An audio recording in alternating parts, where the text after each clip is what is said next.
Watch this vidcast or I'll gouge your eyes out. Welcome back, Horror Hounds, to Ghostman and Rivera's Horror Show podcast. I'm Mike Ghostman Pickle. And I'm James Rivera. Today we have a exciting topic. We're going to be discussing the history of the supernatural horror genre. So basically the subgenre of supernatural films, all the way from the beginning of cinema up until now. So I'm going to get it started since we have a lot to discuss. Yeah, this is our first podcast of October. We're doing something special this October. We're doing the subgenre challenge we do every year. But this year we decided to do something special for it. So we're taking, each week we go through all the subgenres that we listed on the page for the challenge that week.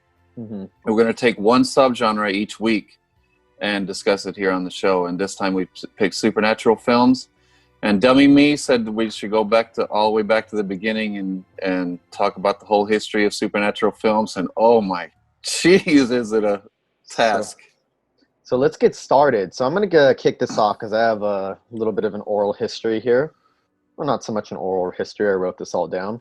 So the early years of supernatural horror films are from the 1920s and the 1960s. So supernatural horror, as far as filmmaking is concerned, can be traced back to German Expressionism of the silent film era.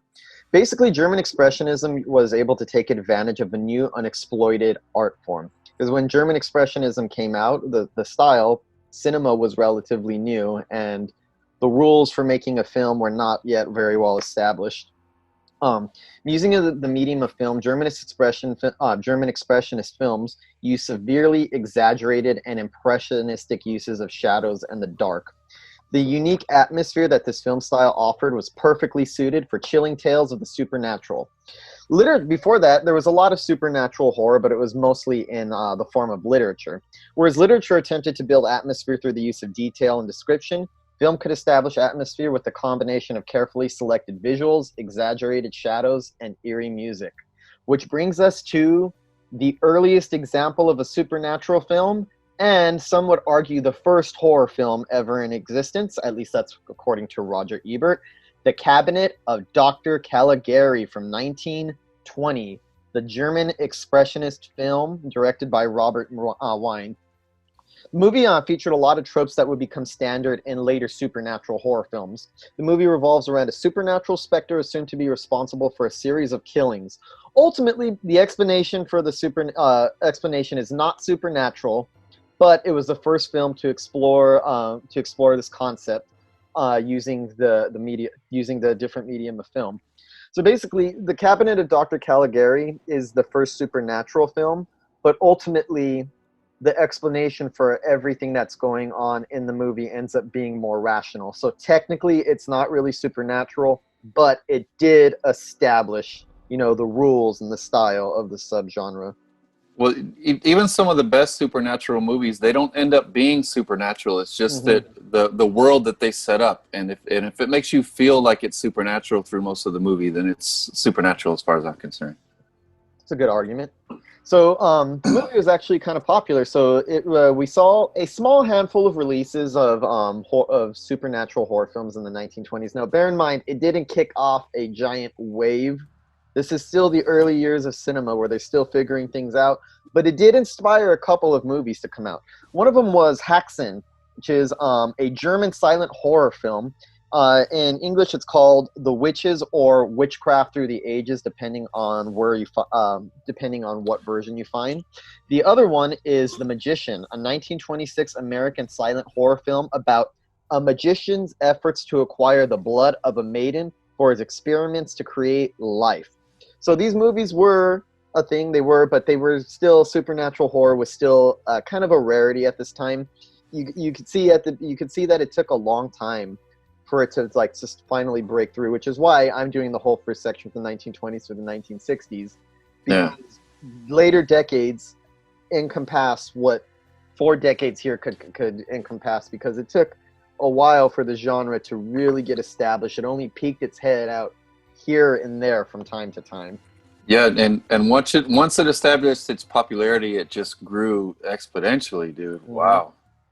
So The genre did get a little boost in the 1930s due to the advent of Universal Studios and what was to become the Universal Monster movie. However, the supernatural elements in these films were usually de-emphasized in favor of more science fiction elements or science fiction explanations. When you think of when you think of Frankenstein or Dr. Jekyll and Mr. Hyde. But the one that really was able to kind of explore the supernatural, and it was not Ghost or anything, it was Dracula. And Dracula starred Bela Lugosi. It was the one that most emphasized the supernatural. Unlike all the other Universal horror films, the explanation actually was based in something supernatural. There was no scientific explanation for Dracula himself. And it also helped to establish the look of what supernatural movies are like. The set design, the atmosphere, especially the early supernatural horror movies before they started to enter the real world. They had more of an old world feel, like the kind of gothic splendor that when you think of Transylvania and Dracula's castle. So again, not a big flourishing of the supernatural subgenre, but you see it slowly start to work its way and worm its way into the world. All the way through the 1940s, it had very small spurts. Now, the 1960s is where everything changed. This is where the genre took out, when several films made the subgenre more prevalent, and it firmly established itself as a permanent a cinematic fixture. So by the time the 1960s hit, it is not the biggest decade for I would say supernatural films, but from the 1960s on forward, they finally had a steady stream of them. Where from the 1960s, once they become established, you don't really get a break from supernatural horror films becoming a thing. You might see it come in waves, and you could see its popularity go up and down, but the 1960s established it as a permanent subgenre. One of the first supernatural horror films to fully embrace the supernatural elements was The Innocents. It's from 1961. This film is significant for being one of the earliest films where the supernatural elements were depicted as being real, as opposed to most supernatural horror films before, where a more logical explanation for the supernatural was usually inserted before the end. The movies would go long teasing the supernatural, but by the end, it's kind of like a Scooby-Doo mystery, you might say. Meddling kids discover that there's always a rational explanation, but The Innocents actually embraced the idea that the supernatural was the explanation, that there was no rationality behind any of that. So that really took a turn for the subgenre, and it allowed filmmakers to take the subgenre more seriously. It allowed filmmakers to approach it like, hey, when I make a supernatural film, I don't have to conduct it as some kind of mystery where it ends up being, a logical explanation. It really opened up the doors. And the film that really solidified this and took full advantage came out a couple years later. It was from 1963. It's Robert Weiss's The Haunting. The Haunting is the quintessential haunted house film and helped to establish so many tropes of supernatural films, and more explicitly, the haunted house subgenre. So that's a little bit of a complicated thing because we're talking about supernatural horror. It's a subgenre. I might say that the haunted house is a subgenre of the supernatural film, but if it is a subgenre, it's the dominant subgenre of that subgenre. Sorry if I'm getting a little convoluted here. I'm just trying to get a little context here. Such a wide-ranging genre that's hard to kind of define, but I think the most popular version is probably, I would say, the haunted house film. Would you say that? Do you think you'd agree with that? Yeah, for sure. All right. So the film was directed by Robert Weiss, and it's kind of set the template for what supernatural cinematic horror should look like. The ominous set designs with ceilings in every room to emphasize the feeling of claustrophobia. Now, this is really important. This sounds pretty benign to say that the ceilings in the movie help to establish a sense of claustrophobia. And from a modern perspective, that does sound kind of ridiculous. But to put it into a little context, prior to this movie, most movie sets did not have a ceiling in the rooms. So basically, they would keep the ceilings down, and all the film equipment would be there. So you would never see the ceilings. So basically, you were cut off at a certain point where you never got to see what was on top. By The Haunting, by putting definite ceilings there and allowing the audience to see it, it also kind of established the sense of claustrophobia that people look for when they're trying to like get into supernatural horror pictures. So this really did a lot for it. A lot of other things it did was it distorted wide-angle lenses to emphasize space and white corridors seemed long. Before that, wide-angle lenses were not considered. They were considered more of an experimental thing. They weren't something that kind of extended the story out. In The Haunting, in Robert Weiss's The Haunting, the wide angles help to really emphasize the sense of claustrophobia in space. So every hallway in the movie looks a lot longer than it is because the camera angles distort it. And I think that's kind of an important staple of the haunted house picture of supernatural films, is the idea of elongated hallways. Because if you say you were experiencing a supernatural occurrence in real life and you're trying to get to the end of the hallway, you would look down that hallway, and because of the intensity of emotion that you're feeling, because of what's going on, the hallway would probably in your mind seem a lot longer than it actually is. So it helped to establish the space, the feeling. Also started using more tracking shots, which is not too common back then, especially in horror films. And you could obviously, movie like The Shining much later on helped to kind of push that even further. The low angles and tracking shots gave it a lot of good feeling. And The Haunting really lent legitimacy to the genre and made it a popular cinematic staple. So if there's like one film where you could say like the supernatural subgenre and the horror, the haunted house picture came of age, it would have to be Robert Weiss's The Haunting. Everything is there that you look for. All the templates, it's all there. So if you're like a student of film, if you love horror movies, I'd say you really need to check out The Haunting. It's essential supernatural horror, and it basically set up all the rules that were to be followed later. Cool. Now, this brings us to the late 1960s, because supernatural horror kind of took a turn in the late 60s with the release of Roman Polanski's Rosemary's Baby. Rosemary's Baby was a different type of supernatural horror than most audiences were used to.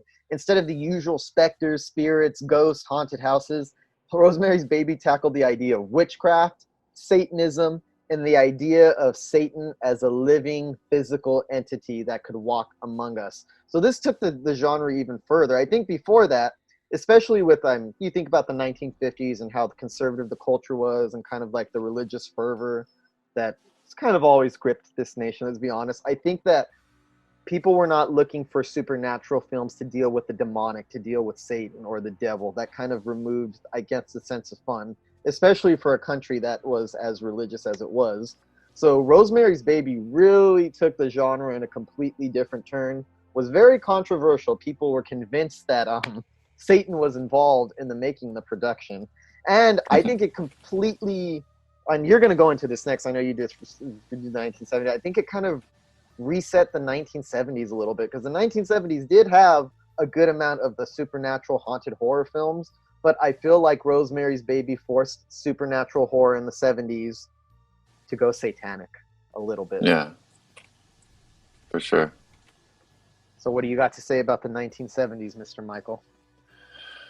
Well, I wanted to do a more in-depth study of each decade of supernatural films, but as you see, once you get into the 70s and then the 80s and the 90s, there's at least a 25% increase in the releases of notable supernatural horror films in every decade. So like from the 1920s to the 1940s, you could also almost count on your fingers the number of supernatural horror films that existed and came out. And I'm sure there might have been more, but a lot of movies, especially older ones, have gotten lost over time. So if there were more, there's quite the possibility they haven't endured over time, or they're kind of lost relics, which is a little unfortunate.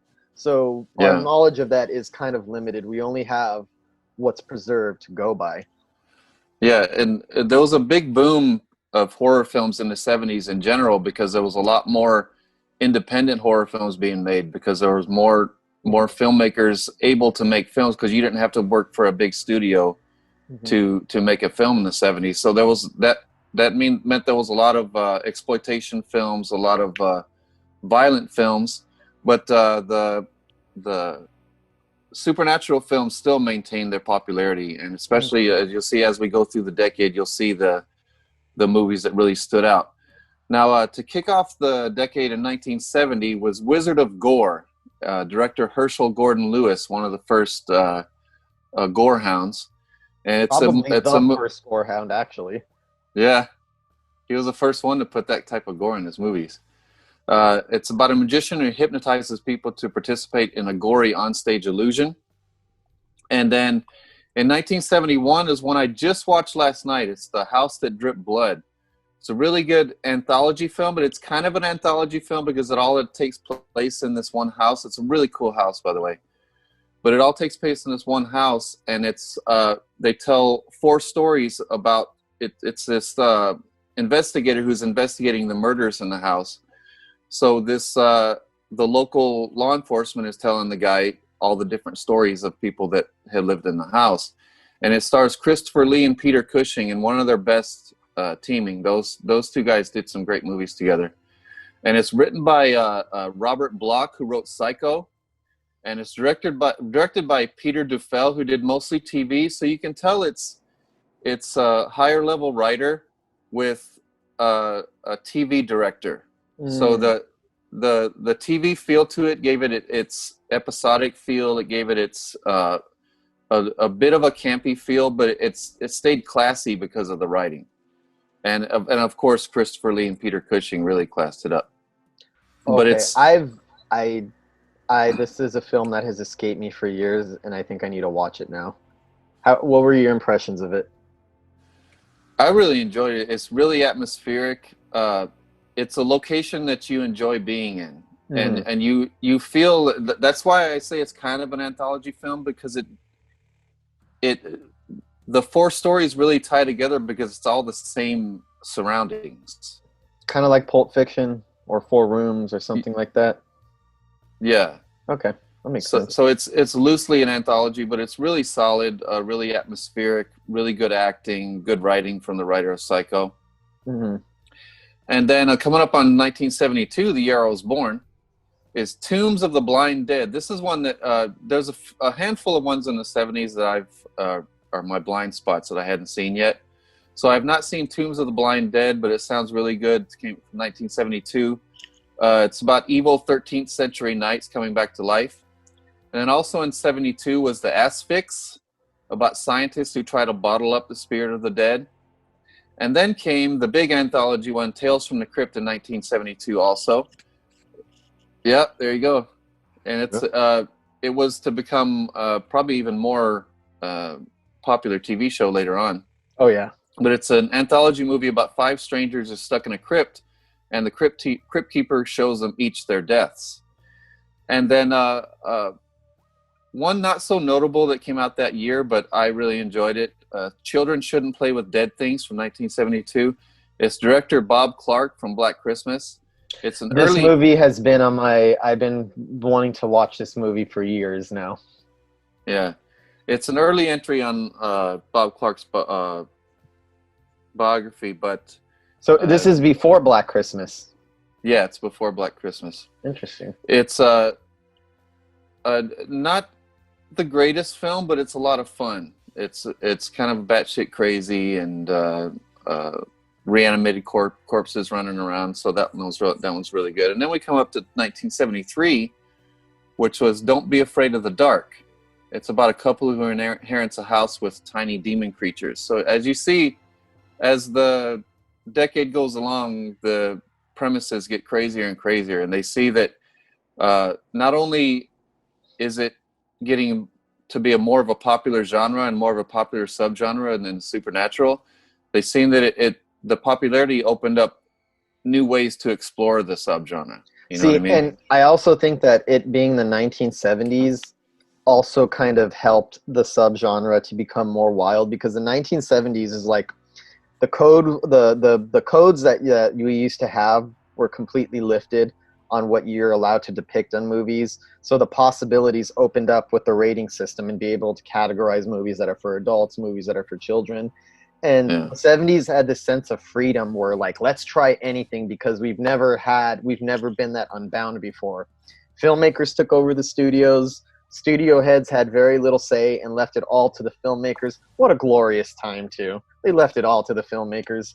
And I think that's why the 1970s was interesting for supernatural horror, because that genre started peaking as the possibilities just kind of opened up wide.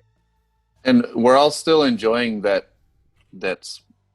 big rise of creativity and experimentation. We're still enjoying it, and we can still go back just like I did. I think that just when I think that I've seen everything, I do something like this, and I really start looking deep into these subgenres, and there's a lot that I just completely slipped on, because it's such a massive genre that just keeps growing with each year. So we're still in 1973, which, as you know, becomes a huge year for horror. But another one I watched recently is Don't Look Now. 1973 stars Donald Sutherland and Julie Christie as a couple who moved to Venice after losing their daughter, and a psychic claims to have contact with her. Now, this one is all about atmosphere. It's all about the location in Venice. Of course, really good acting from Donald Sutherland and Julie Christie, and they have a really intense and graphic sex scene in it. I couldn't believe that. And 70s, code lifted. Yeah, that's right. But considering the other movies that came out this year, this seemed kind of dated in comparison, but you can't deny the atmosphere. And then it's a slow burn where you're not sure where it's going, but you kind of enjoy watching Donald Sutherland do his thing, because it's mostly Donald Sutherland that really carries this movie. But when you find out what the final twist is at the end, it's really chilling. And because it's very mysterious throughout the whole picture. And then, like I said, this slow burn, and you're not sure where it's going, and you almost get bored at one point, but you're so stimulated by the visuals and just the strangeness of it, and then just the strange turn it takes at the end really redeems it. But then another legendary haunted house one came that same year, The Legend of Hell House, starring Roddy McDowall, about a team of mediums who investigate a home haunted by the victims of its former owner, a 6'5" serial killer. Now, I need to rewatch that one, but I remember that one being really scary. But probably one of the scariest films ever made came out that year, of course, is The Exorcist. And this is what really changed things. This is what kicked horror into high gear, I think. And it seemed like after The Exorcist, there seemed to be more stars flocking to horror films, and there also seemed to be more prestigious directors and writers getting involved in horror. The film ended up being nominated for Best Picture, Best Director. Like, it was both a commercial success and a critical success. It brought like a certain kind of legitimacy to the horror genre. Because I don't like, before that, I don't think people were used to seeing the genre being treated with that level of filmmaking. You could tell that they're really aiming for something a lot higher with The Exorcist, and they pull it off in spades. And like I said, that kind of shows you how the 70s, as like supernatural horror was a big thing, but I kind of feel like the darker side of supernatural kind of took over the popularity of ghosts and specters, so it became more demons and Satan, and we got a little bit more into like just the darker parts. Yeah, and I don't think since Psycho there had been a movie that frightened this many people on such a large scale, and got asses in the seats. I mean, to this day, it's still one of the highest grossing movies of all time when you adjust it for inflation. So, and it still stands the test of time. And then coming up on the next year, 1974, is Larry Cohen's It's Alive. It's kind of like a TV movie about these little demon babies. That's always had a special place in my heart. And then in 1975, you got Trilogy of Terror, another anthology with starring Karen Black, where she plays a few different characters in that one. That's a great one. And then you come up on another one of the greats in 1976, Carrie, directed by the great Brian De Palma, starring Sissy Spacek, John Travolta. Don't you think that took supernatural in an even different direction? Because like it was ghost inspectors, and then the demons, and then telepathy and mind powers and stuff like that. I kind of felt like that was something kind of new or different or a little innovative. Yeah, and it introduced us to Stephen King stories, and the world of cinema would fall in love with him after that. And as you see, as the decades wear on after this, it just blows up with the Stephen King stories, and they were, for the most part, pretty successful. Mm-hmm. So after the big explosion of Carrie in the very same year, you get The Omen, directed by Richard Donner, starring Gregory Peck and Lee Reminick. Another one of those that a major studio. It attracted major stars.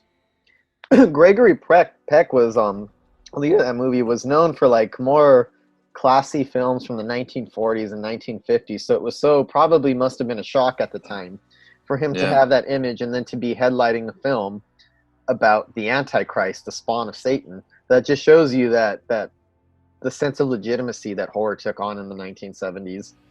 Yeah, and it's pretty viscerally scary and graphic too. The graphic violence and stuff in it, bloody. But it's directed almost like a prestige picture too at the same time. Exactly. And as we talked about during Cursed Films, it had a lot of things going on that connected it to its subject matter. Yep. And then in '76, you're going to have another two really good supernatural horror films. Another one starring Karen Black. It was Burnt Offerings. Stars Karen Black and Olive. That is one of the most underrated horror films I could think of. That scared the shit out of me as a kid. To this day, I haven't seen that movie in years, but I remember it very clearly and vividly, and certain scenes have never left my mind since I watched it. Yeah, and this one's about a family who moves into a mansion that has control over their actions. And this is one I'm the same way. I haven't seen it since I was a kid, and it scared me then. So, but movies actually scare me more now as an adult than they did when I was a kid. So I'd like to check this one out again to see if it scares me that much. It holds up. It holds up. It holds up a Nice. lot. I feel like it took a while for it to get its due, and like I feel like if it had more exposure at the time, it might have had a bigger impact on supernatural horror films. Yeah. And then later on that same year, it's God Told Me To, written and directed by Larry Cohen, who also did It's Alive and The Stuff. And you can see an increase in Larry Cohen's skills from It's Alive to this one, because this one seems a lot less campy than It's Alive did. It seems a lot more of a solid, just solid filmmaking. It's about a New York detective who investigates a string of random murders where all the killers said that God told them to. That's a really strong one. And then we go to 1977, another one that I'm sleeping on, The Sentinel. I have not seen The Sentinel. I can't believe it. It's about a house containing a sinister evil. It's an early film of Chris Sarandon. And judging by the trailer, this one looks pretty crazy. I want to see this one. It looks scary and atmospheric, but it also has some exploitation elements in it. And Burgess Meredith being his best Burgess Meredith in it. And then in the same year was a movie from Japan, House, or Hausu. It's about a house containing a batshit crazy sinister evil. And we talked about that a while back. That's probably one of the most it's not, I guess, not a particularly original haunted house movie, but the style of it makes it original, and it kind of stands apart from any other haunted house or supernatural film I could think of. I don't know anyone that is quite like House, or Hasu, as you would say it in Japanese. With Blanche the evil cat and that creepy old lady. Kind of taking like supernatural and like more fun, wacky, exciting directions. Like, we've seen how much we can scare you with atmosphere. Now let's try to blow your mind and assault your senses with this one. Yeah. Great movie. That was a really interesting and fun movie from '77, but probably the most popular horror film from 1977 is Dario Argento's Suspiria. That is a supernatural movie. I forgot. Yeah, this was one of his handful of masterpieces that he done.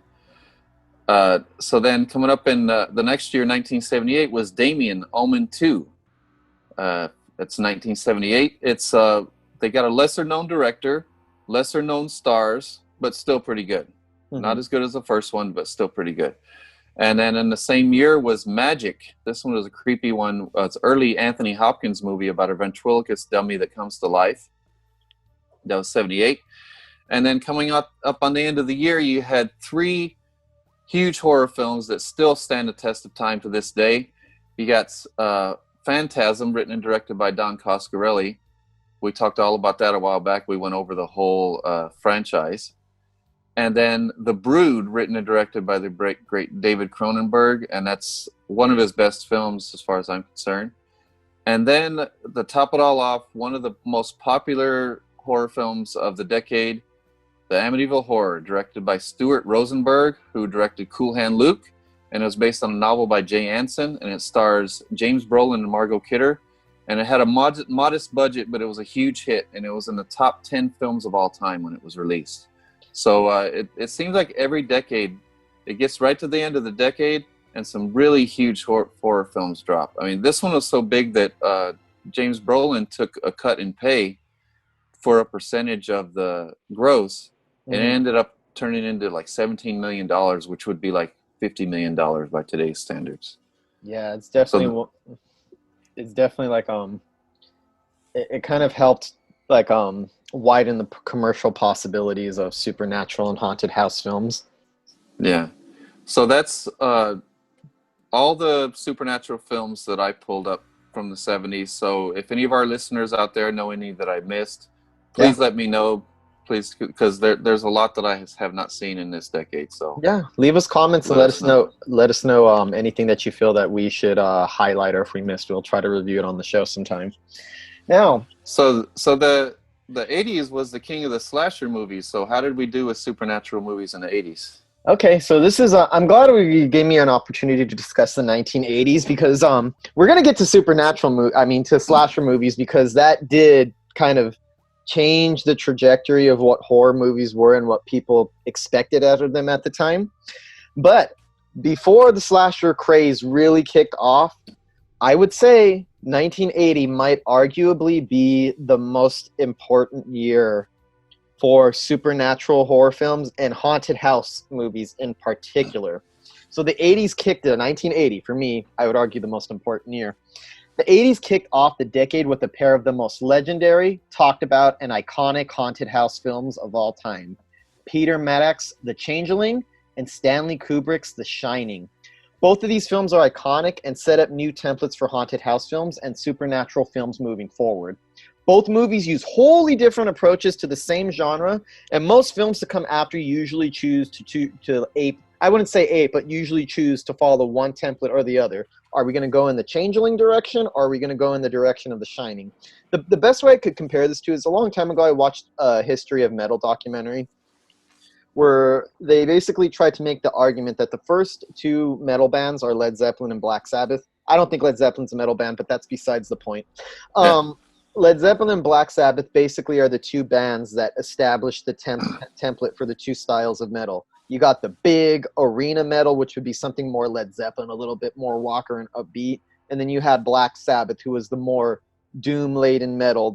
So you either followed one of the 2 templates. And I feel like it's the same thing with The Changeling and The Shining. I'm going to start with The Changeling.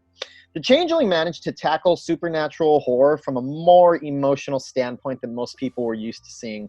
The film is grounded in the tragedy of John Russell, played by the wonderful and legendary George C. Scott, a man who lost both his wife and daughter in a tragic accident. The film uses the film's depiction of the supernatural is also unique in this one. Whereas most haunted house and ghost pictures portrayed ghosts and spirits as sinister and malevolent, The Changeling was daring. It dared to posit the idea that ghosts might not be all bad. The ghosts in this film are ghosts whose business on Earth were not finished by the time of their passing. The ghost of the film is a young child who was wrongfully murdered, and his sole purpose for haunting is to try to, bring a sense of closure so people can know what really happened to them. John Russell, George C. Scott, is a composer, and he moves into this mansion for a time being that's haunted.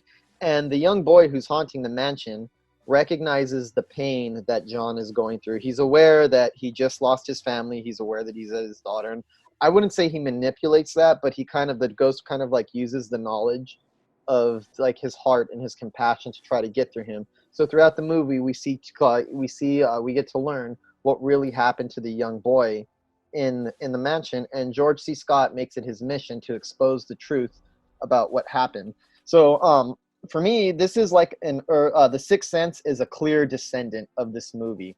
I would even say movies like The Conjuring are descendants of The Changeling, even though I wouldn't say that they grounded in the same type of tragedy. It's the type of supernatural horror and haunted house that's grounded in a certain kind of emotionality, where the emotions of the characters, the story, the pain comes before the actual supernatural elements do. It's emphasized a little bit more. And I think that's what, for this film, kind of helped to make the supernatural even more effective, is that the audience is so caught up in a relatable human drama, and it's so well acted at the same time too. It kind of set up a certain template, a style that we go for. Like I said, The Sixth Sense, The Conjuring, those emotionally driven, heavily character study supernatural haunted house movies. It's cited by so many filmmakers today, massively influential. Really one of the key films in supernatural horror. This came out in 1980. See, that alone would make 1980 one of the most important years in the history of supernatural or haunted house pictures. The fact that The Shining came out that year, for me, really solidifies this. Now, The Shining is quite a bit different from The Changeling. By the contrast, Kubrick's The Shining took a completely different approach to the same genre. It was based on the novel by Stephen King. Like you said earlier, Stephen King would become a staple in horror. The Shining became one of the most beloved, iconic, referenced, spoofed, and parodied films in the history of horror, and arguably in the history of cinema, period. Whereas The Changeling was grounded in this kind of emotional warmth and an arc of redemption for the main character, Kubrick's The Shining is grounded in a cold, chilly misanthropy, you might say. There's no sense of emotional warmth to be found here. There's no heartwarming redemption arcs like you get out of The Changeling, and no release from the terror that the audience witnesses. The Changeling sends you off with a sense of release from the terror. The Shining holds it all the way until the last moment and allows the audience to leave the theater or to walk away with the film with a sense of unease by its refusal to spell anything out. Whereas Russell, George C. Scott, radiated a sense of humanity, Jack Torrance gave off a chilly distance and vaguely a sociopathic feel from the get-go. The movie is also different in The Changeling in its depiction of the supernatural. The Changeling was very open about its what it was doing with the supernatural elements. It made very clear to the audience that what George C. Scott's character is experiencing from the beginning is actually indeed real supernatural phenomenon. By contrast, The Shining leaves the audience in the dark for a good chunk of its running time. It's directed in such a way that, depending on how you're looking at it, you can either believe that this is in the mind of Jack Torrance and his family is just going crazy and they're seeing things, or maybe it's possibly real. It's not until the movie's final stretch that the movie reveals its card that yes, indeed, everything you saw the entire time was real, even if you thought it was only in your head. It's psychologically sly and evasive compared to something like The Changeling. Completely opposite horror films that approach the haunted house picture in completely different ways, and I think they really both set up the two styles of haunted house and supernatural pictures you want to do. Do you want to do something emotionally grounded, something where it's a little bit more heartfelt, and the ghosts are takes a very sincere approach to the supernatural, or and I'm not saying this as a criticism, or do we do the cold, chilly nature of The Shining, which just radiates eeriness, does not have the same sense of warmth, doesn't have any kind of redemption arc, and leaves the audience feeling a little cold, and the idea that you never know if any of what you see is real or not. So I feel like those two movies in 1980 really helped to set the template that almost all future filmmakers kind of follow. They set such a huge shadow of over the subgenre that these movies are kind of hard to escape. Yeah. I always said I don't want to talk about The Shining again because we talked about it to death on this podcast, but given we're talking about supernatural films, it's one of the inescapable giants. Has to be talked about. Yeah, and talk about raising the bar. Mm-hmm. That defines where the subgenre is going to go from that point. Yep. So that was like at the beginning of the 1980s. The other hugely influential break in the genre came 2 years later with the release of the Tobe Hooper directed, Steven Spielberg produced Poltergeist. Poltergeist was able to marry Stephen King's likable depiction of the everyday suburban family to the intuitive sense of terror and dread of Tobe Hooper's direction. The film became a fucking huge hit, excuse my language. It far outgrossed The Shining and The Changeling and really established the genre's mainstream appeal in the way that The Shining and The Changeling couldn't. And I also think it's the way that the film was advertised too. It was a horror film that everybody could go see in suburban areas and malls. It wasn't a dangerous horror movie. It had a wider appeal, and especially with Steven Spielberg being the giant he was in the film industry at the time, really helped to take it to the helped to take this to the next level of blockbuster of being a blockbuster. It's one of the most iconic horror films of the 1980s. Not just supernatural movies. It's one of the most iconic horror films of the 1980s. Period. And I think if the Amityville Horror kind of established the commercial possibilities in the late 70s of what supernatural films could achieve financially, this is the film that really solidified it, and you saw it really take off after.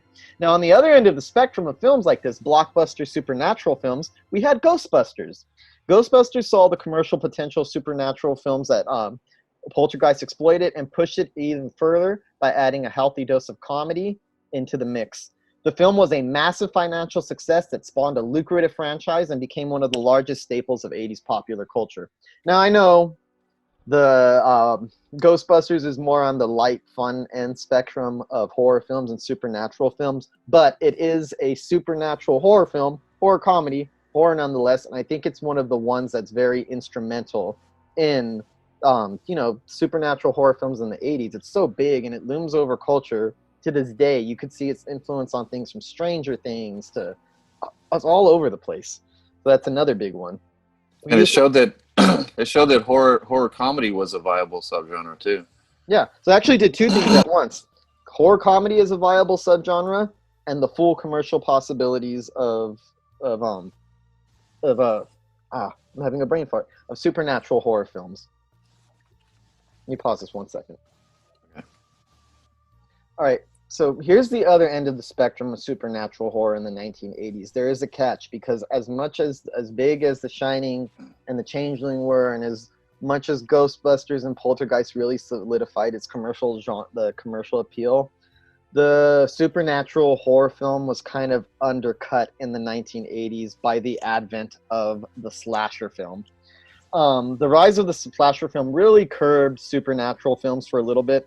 After the low-budget success of Friday the 13th, the studios rushed to release a glut of low-budget slasher fare that emphasized gore and violence over atmosphere and scares. So this was what the craze was. It was kind of like the early version of torture porn, although in my opinion it's much better than torture porn. But it kind of replaced in people's heads what the idea of horror was. Before, in the 70s, you had The Exorcist and The Omen. In the 60s, you had Rosemary's Baby. In the 80s, you had Poltergeist and all that. This kind of like completely changed the directions away from supernatural into something a lot, I guess, more real. I guess what might be dubbed more realistic. Ultimately, the slasher film started to suffer from oversaturation in the market, and by 1984, the influence was rapidly fading. So it was one of those genres that kicked off its intensity and really just oversaturated the market. Now, in 1984, slasher movies were already on the verge of dying off after 4 years. So it was kind of like becoming like a flash in the pan. But something happened in 1984. Nobody could have predicted that the supernatural subgenre would be what injected life back into the slasher. And it happened with 1984's A Nightmare on Elm Street with Wes Craven. Now, this was a slasher film, yes, but it had huge elements of the supernatural. It's not just some crazed killer running around chopping up teens. It is a dream demon Freddy Krueger is a dream demon who can only invade your dreams, can only kill that way. He has no ability to penetrate the world physically and cause harm in that way. You have to fall asleep.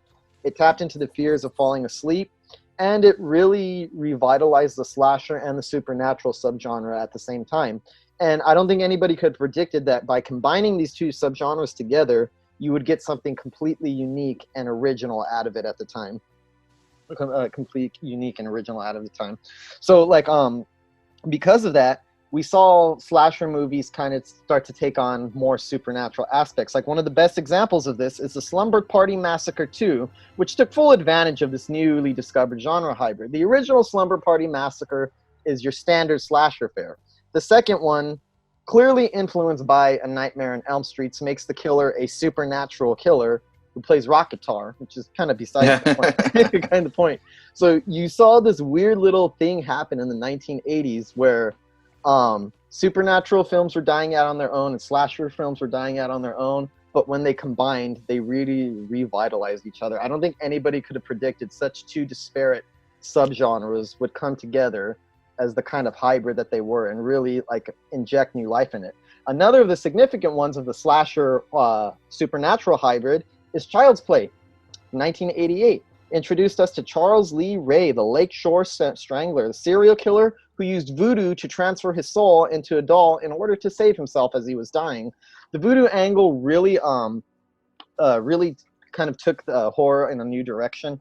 It was really became very iconic. Chucky is such a big character now, and it seemed like horror in the 1980s, as it became bigger, I think it was because of the excess that these genres had to kind of combine, because everybody wanted bigger slashers, bigger supernatural movies, and the 80s was all about excess, and I think it's kind of reflected in the horror films of the 1980s.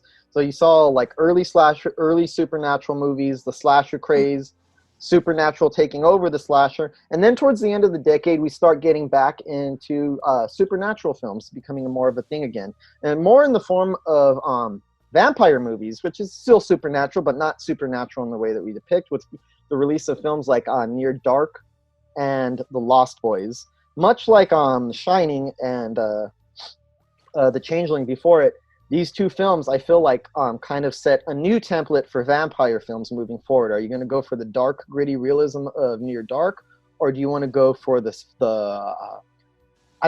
Lost Boys is gritty too, but there's more of a pop culture gloss to it. So do you want to go with that, or do you want to have a more fun picture that could be appreciated on a different level? So I feel like the 1980s is one of the funkiest decades for supernatural horror films. Yeah. So really interesting decade, and it led off into the 1990s. Yeah, and the slashers really took off then, and then they kind of rethought, filmmakers kind of rethought how they did slashers, because it started wearing thin already because of the market was saturated with it. Yeah. So after the previous decades kind of defined what horror was, you got the 90s, which was a lot of studios scrambling, trying to mimic what they did in the 70s and 80s with these huge films. So you had a lot of sequels in the 90s.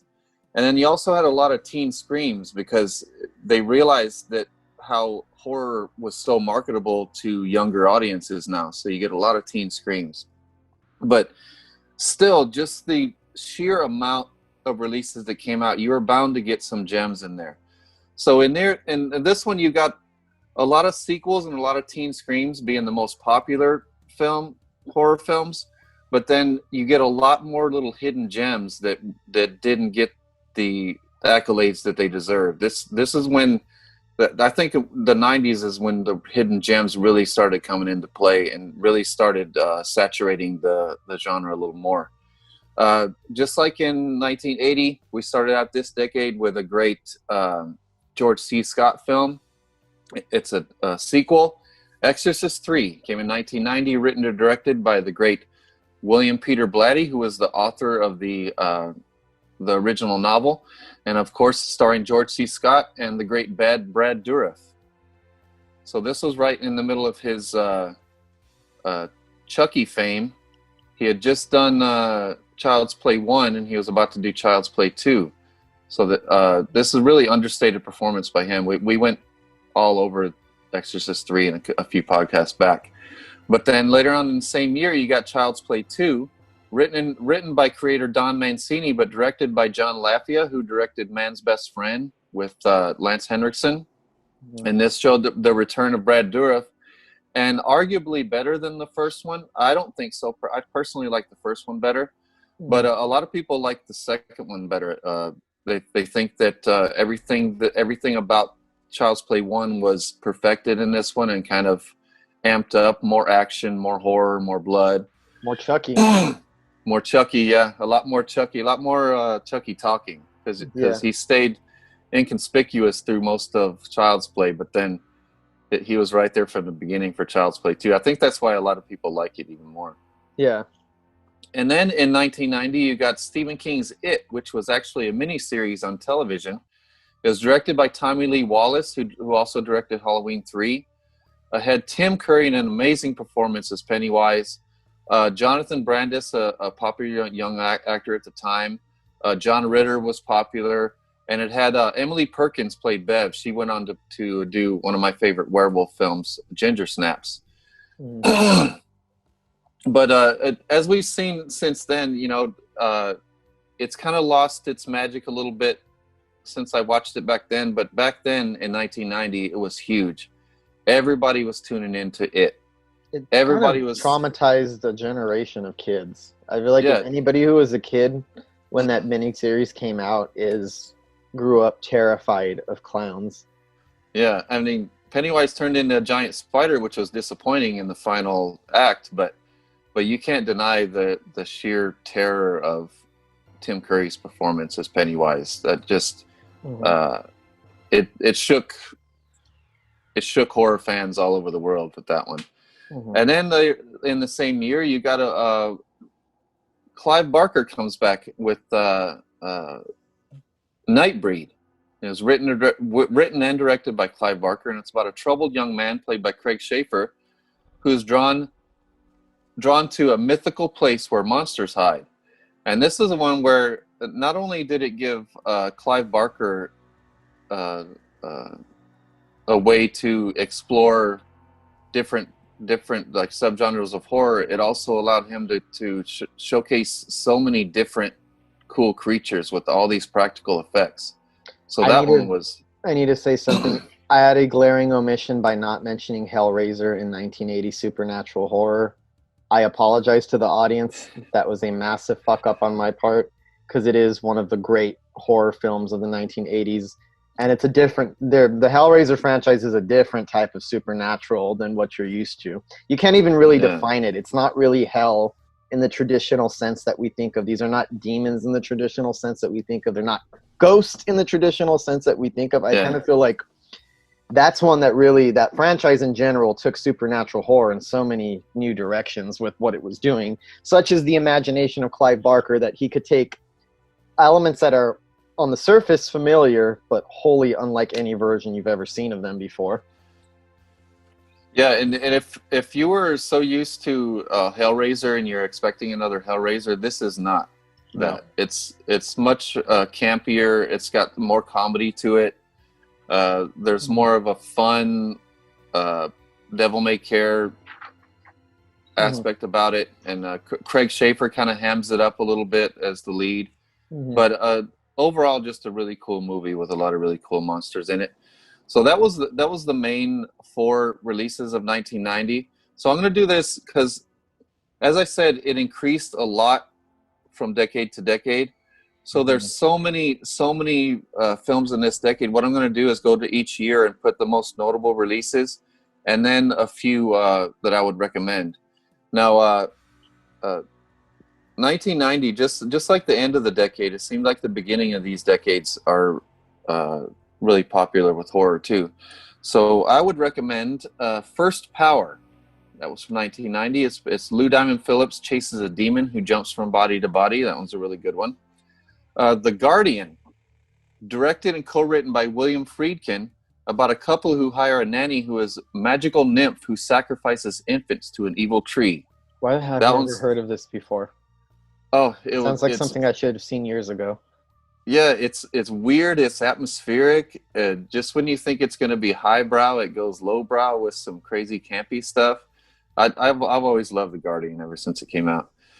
And then Flatliners. This is another one where a big director and a bunch of big name stars got involved in the horror genre. It's directed by Joel Schumacher, who directed Lost Boys. And it starred Kiefer Sutherland, Kevin Bacon, Julia Roberts, William Baldwin, and Oliver Platt. It's about medical students who experiment with death. And then also, if you realize, just like Flatliners, there's a lot of movies like this in the 90s where it's really good, solid films, but they're kind of light on the horror. I noticed that a lot in the 90s. It's like bigger filmmakers and bigger stars kind of dipping their toe in horror almost. Mm-hmm. But I'd still recommend Flatliners. I like the atmosphere of that one too. And all the stars are really good. And then we also saw another semi-popular Stephen King movie with Graveyard Shift. It's based on a Stephen King short story. But then we got a really awesome movie with Two Evil Eyes. It's George Romero and Dario Argento teamed up to do 2 Edgar Allan Poe stories. And both of them are really good. So that's a dream team right there if you've ever seen one. And it does not disappoint. And then finally for 1990, I highly recommend Tales from the Dark Side, the movie, based on the TV show. It's about a boy who tells a witch 3 stories to distract her from eating him. It stars my boy Christian Slater, my favorite actor, and Debbie Harry, Blondie. Mm-hmm. Highly recommend that one. It's a cool little anthology film. Even better than I remembered when I rewatched it. So then there was a bit of a lull in 1991, but so one of the biggest stands out in 1991 was Subspecies. It's a gothic vampire film based on an original idea from Charles Band from Full Moon Features. That one was surprisingly good. I always thought it was more campy than it was, and it does have little campy little claymation monsters running around, but it does have a really good vampire villain and really good sets and actually some good writing in it as well. And then we got another sequel in 91 that wasn't so great. It was Child's Play 3. Still pretty good. I liked it myself, but it was definitely a drop in quality from 1 and 2. Strictly for the fans. Yeah.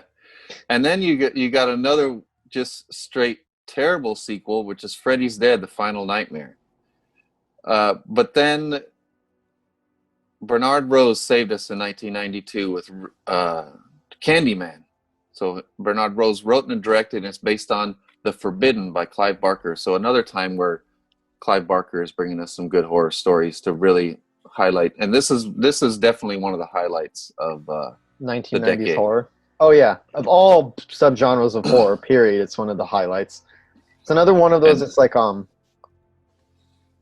don't know if I would call Candyman a slasher movie, but it definitely has elements of a slasher movie. I'd say it might be a slasher supernatural hybrid, but I feel like unlike a lot of supernatural slasher hybrids or whatever you want to call them, the supernatural part of the subgenre is more emphasized than the slasher elements of the subgenre in that one. I'd say definitely leans stronger into the supernatural.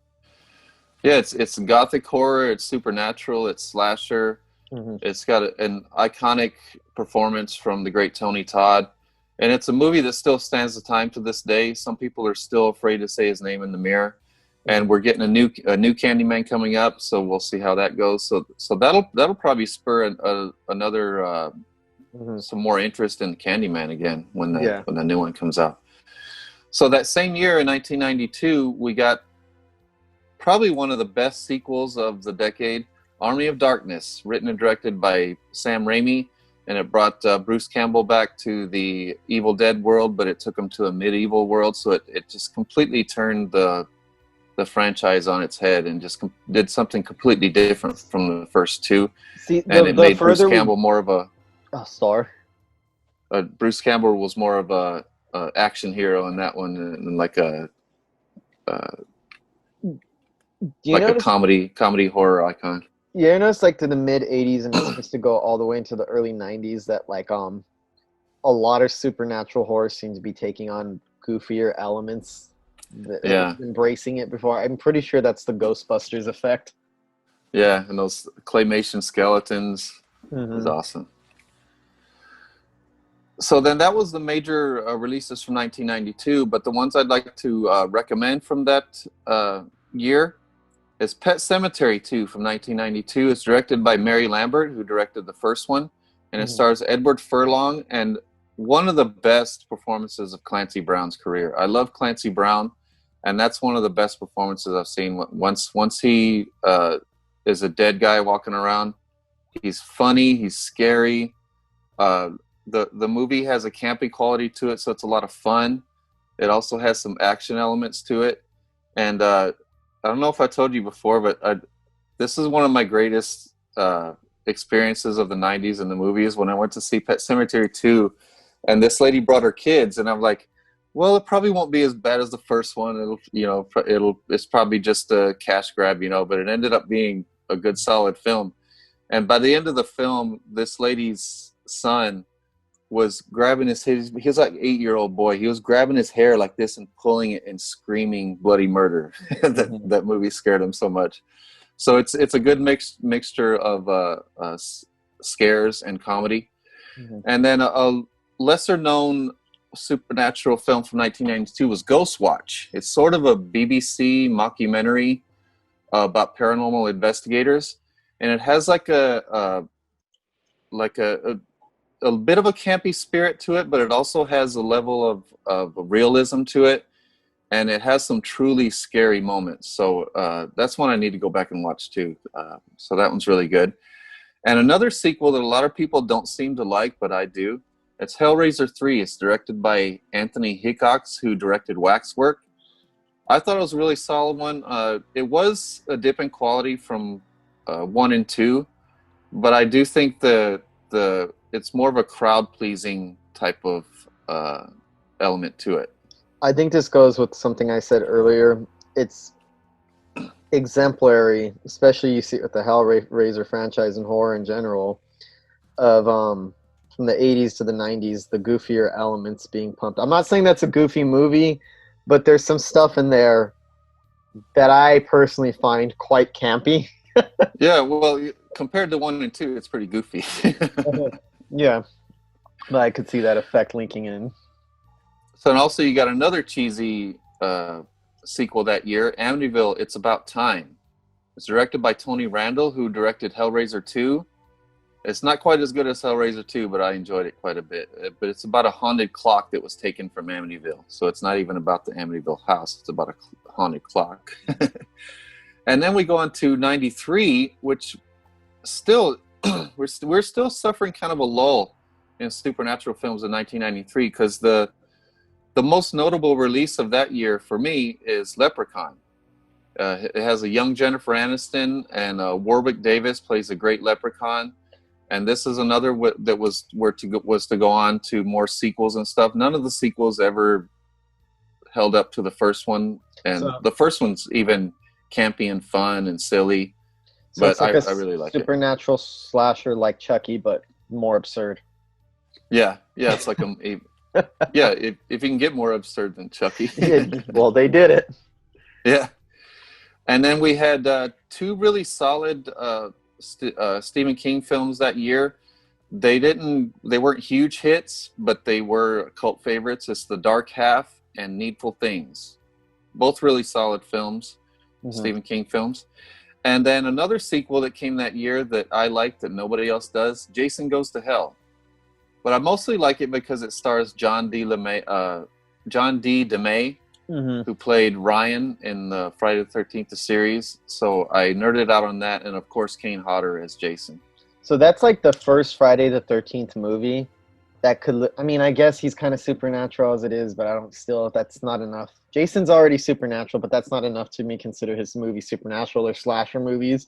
I think that's the first one that could legitimately be called a supernatural film as well as a slasher movie. Yeah.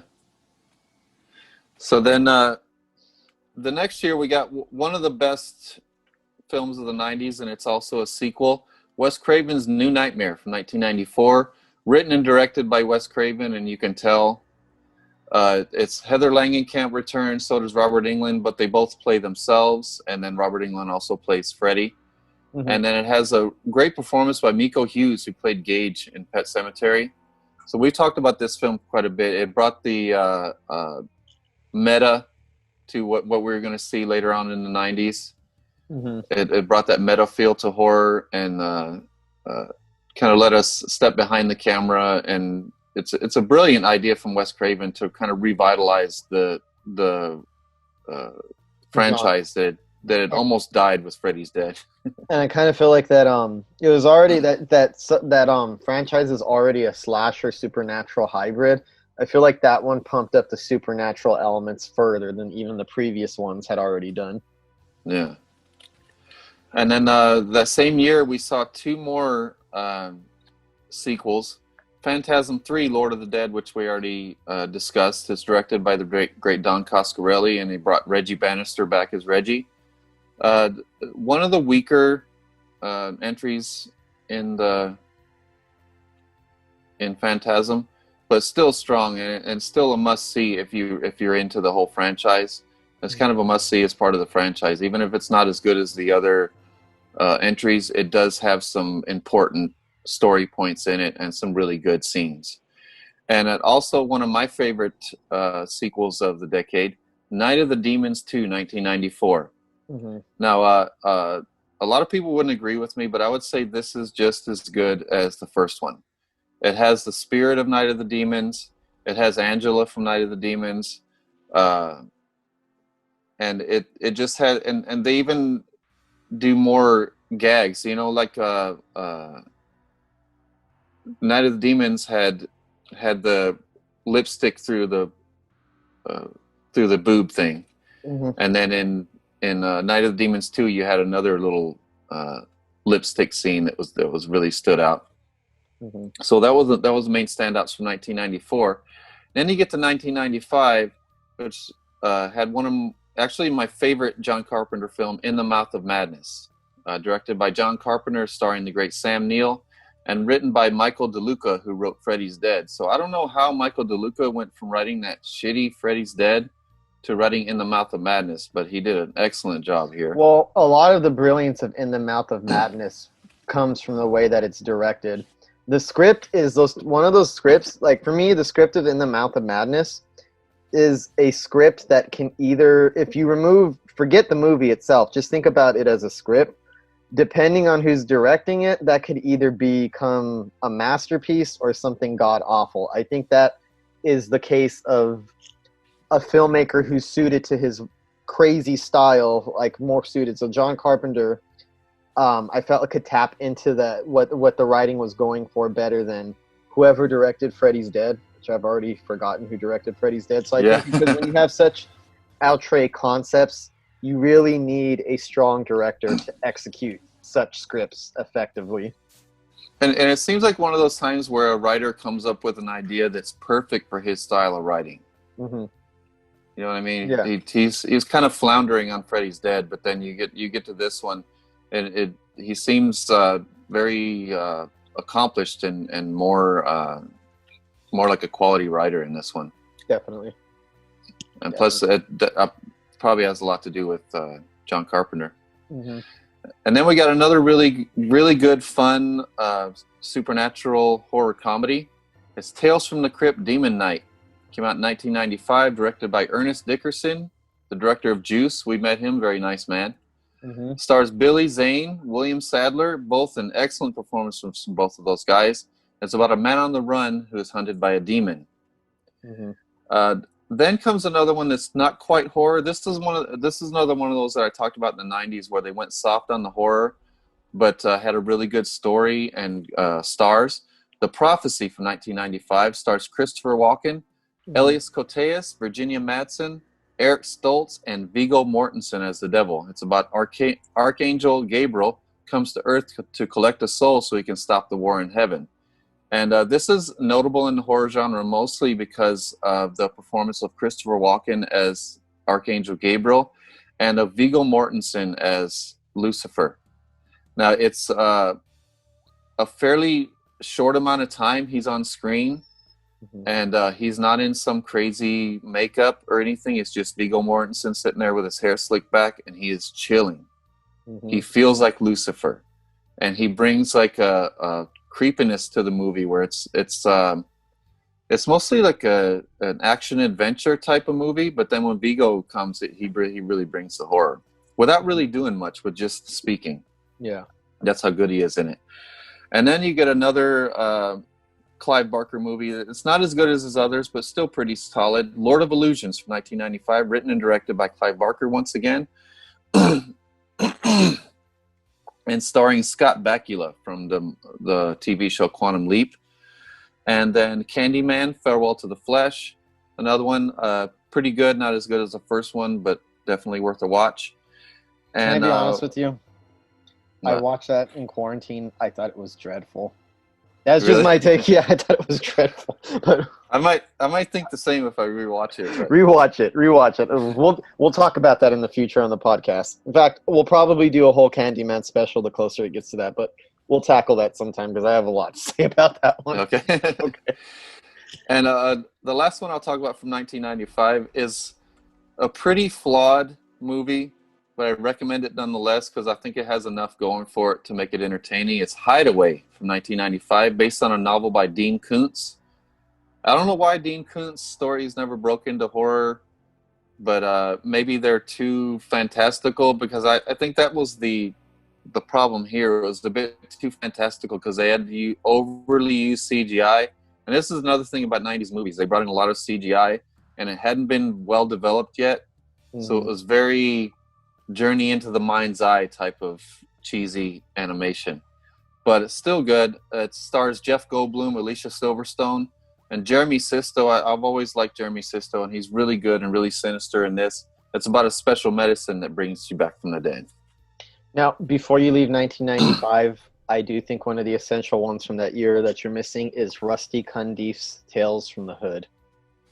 Anthology horror, all supernatural. I think every story is supernatural. I think that one is interesting because it's social commentary, yes, but each story is a different type of supernatural horror. There's a story that revolves around voodoo. There's a story that revolves around a guy with magical powers. There's a story about resurrecting the dead, and Satan's in it. So that's like one of those supernatural horror movies that, and here's another thing why you might have missed it. It's actually not listed on the list of 90 supernatural horror movies. I looked up, by the way, and for some reason or another, it doesn't pop up there. I don't know why, but it should, because it explores, as an anthology film, a wide range of supernatural, of sub-genres within supernatural.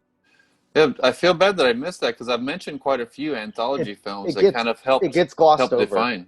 Yeah, it gets glossed over for. That's understandable because I couldn't even see it when I checked through it. And on to 1996 is another year that wasn't huge for horror, but it still had some good releases, especially Della Morte Dell'Amore, also known as Cemetery Man. Mm-hmm. That one is really good. We talked about that on the podcast before. Mm-hmm. And then The Frighteners with Michael J. Fox.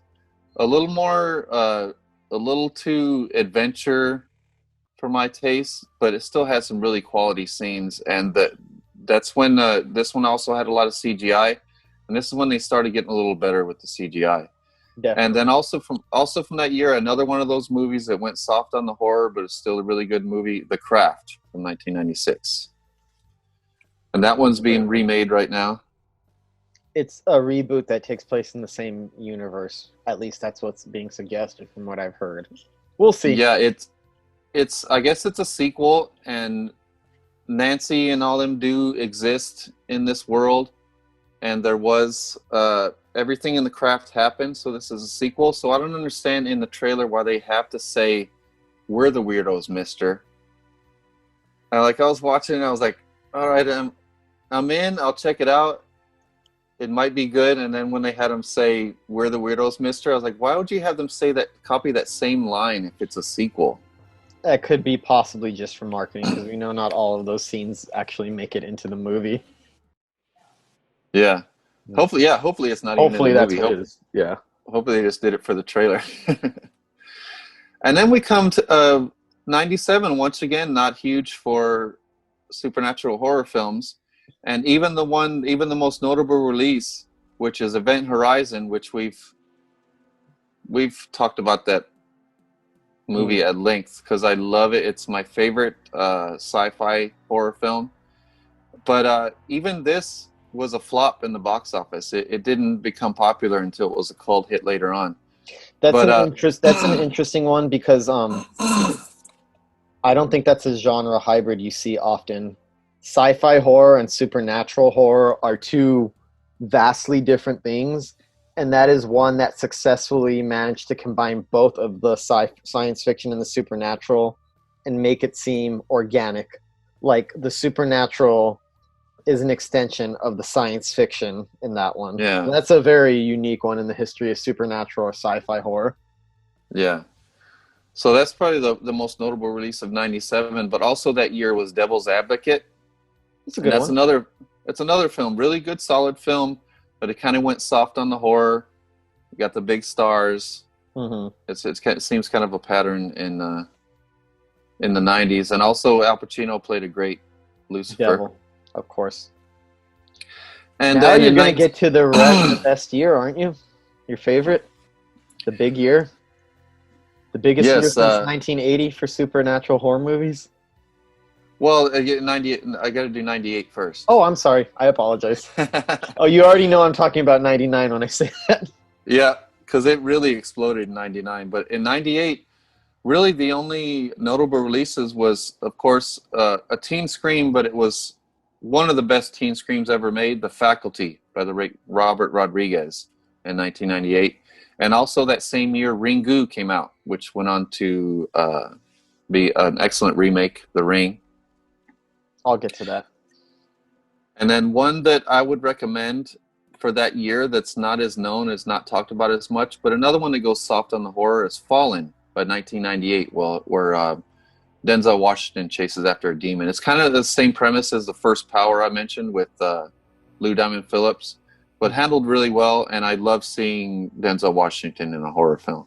Mm-hmm. So for those last few years of the decade, it was kind of a lull.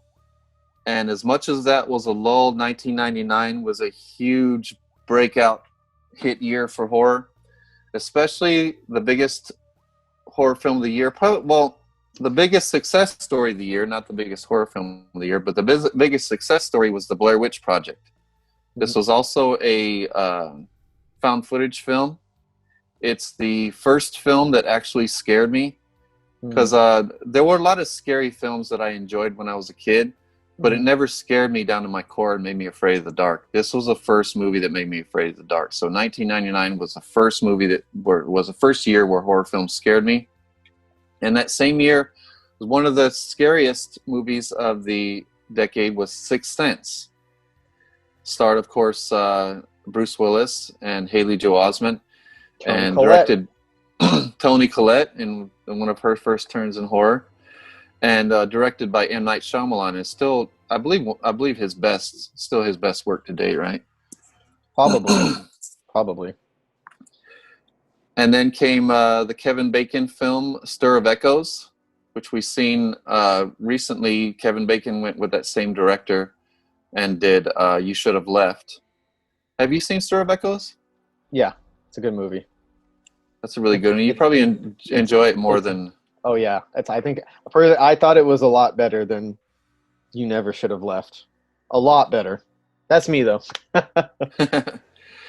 And also that year was a very notable comedy horror release, Idle Hands, starring Devon Sawa and Seth Green.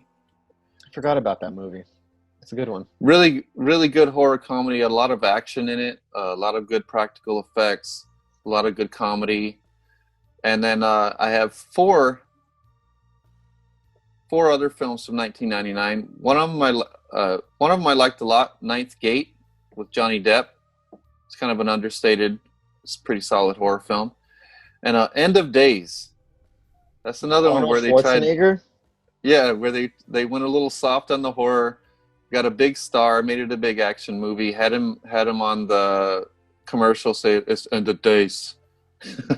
You know what? Terminator is a better horror movie than End of Days is. Oh yeah, for sure. And I know people don't class that as horror, but that's a better horror movie than that is. So I'm going to say. But the two notable releases from 1999 that I did not like was The Haunting. It was a heavily CGI The remake of The Haunting Yeah, The remake of great The Haunting, not nearly as good. no, not even in the same league. And Sleepy Hollow, which it's a Tim Burton movie, a great story I always loved since I was a kid. Christopher Walken played the Headless Horseman. I don't know why I didn't like it. Johnny Depp was Ichabod Crane. I still don't know why I didn't like it. I just don't like that movie. A lot of people seem to like it, but it was a big disappointment for me because my hopes were up really I big for that one. I think that movie for me personally is more successful as like a visual gothic extravaganza than it is as a horror movie. Yeah.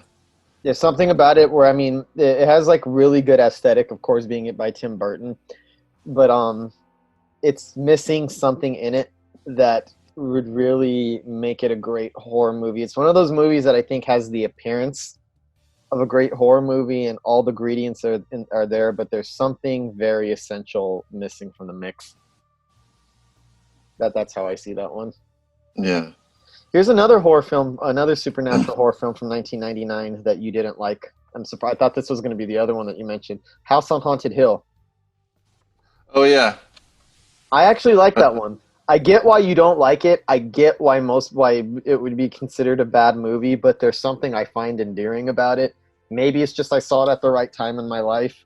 And I wouldn't even debate the merits of that movie with you. It's just something I personally enjoy that I know most people probably won't. And that was another remake of heavy CGI. Yeah, heavy CGI. That's for sure. That's for sure.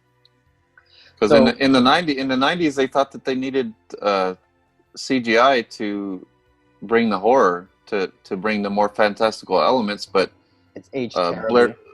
The Blair Witch Project came along and showed you don't need any of that. Mm-hmm. All you need is a psychological horror, dude. Yep. So you closed off with 1999, which is perfect for me going into 2000s, because I kind of feel like the 2000s were coming off of the wave of the Blair Witch Project and The Sixth Sense from 1999. Because, I mean, those movies were both pop culture phenomenons. They both were instantly iconic. They both have scenes where who's the main character in the Blair Witch where she's holding the light, the flashlight? Heather. Yeah, Heather, where she's holding the flashlight and telling her story. That instantly seeped its way into pop culture very rapidly, where it was parodied instantly.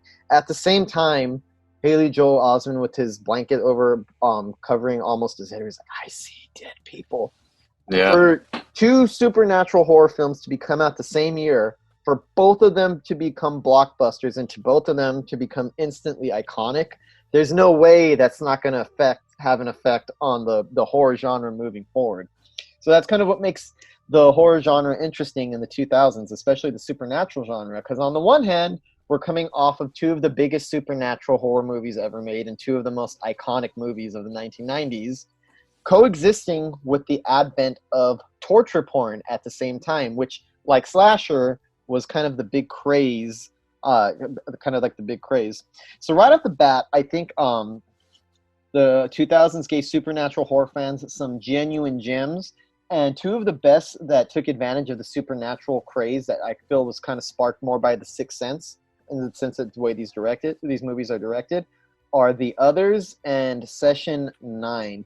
Now, The Others was a big hit. I'm not going to say it wasn't as big as The Sixth Sense or the Blair Witch Project, to be 100% clear, but it was a commercially successful film. The whole "I am your daughter" became a minor iconic scene for a while. It attracted a big star in the form of Nicole Kidman coming back. So it kind of like The Sixth Sense, after like the 70s, when a lot of the big actors were being attracted to horror, kind of dipped and it became less, I guess, a more disreputable genre. I feel like The Sixth Sense brought it back to being a more respected genre, hence is why we get Nicole Kidman in there. And excellent movie, very atmospheric, definitely a standout of early 2000s horror. It is something of a Sixth Sense ripoff because the twist is kind of similar in so many ways. I mean, there's no way it's not going to be coming off of that. But considering that they kind of ripped off the ending of The Sixth Sense, they do a pretty damn good job of it. I will say that a lot of movies that would attempt to do the same thing probably wouldn't have been as effective.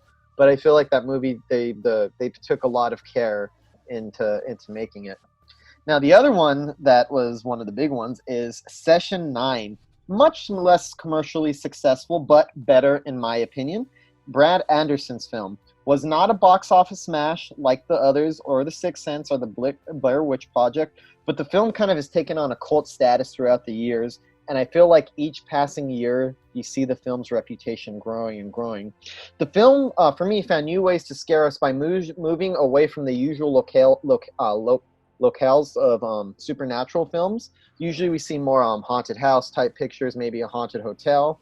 This one moved it into a mental asylum. And I think the fact that this was shot at a real abandoned mental asylum helped to kind of like heighten the sense of dread and the atmosphere and the authenticity of the film. And I think it's kind of sad that this movie didn't have a bigger impact when it came out. I think it was one of a case of just being like I don't know, falling under the radar, especially with the glut of supernatural horror that was coming out. But I kind of feel that that movie deserved a lot better than it got. And I only saw it last year for the first time.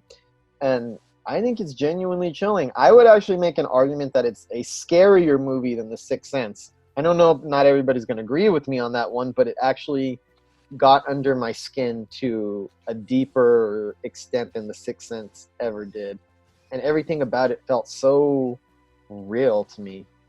The acting performances, the sense of it was definitely scarier than The Sixth Sense to me. The Sixth Sense had some scary moments, but I think Session 9 just lays out the dread and just keeps laying it on thicker as the movie goes along.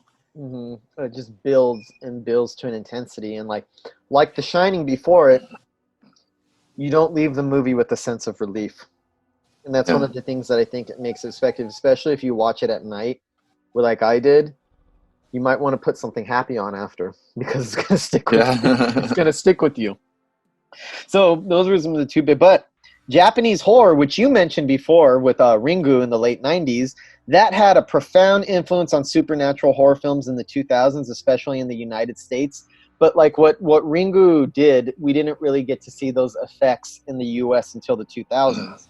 Ringo and Ju-on became massive hits in Japan by using iconography and imagery that you usually wouldn't associate with supernatural horror. So I guess it was only a matter of time before the U.S. was going to capitalize on the trend, and it didn't really take very long either. These movies came out pretty fast.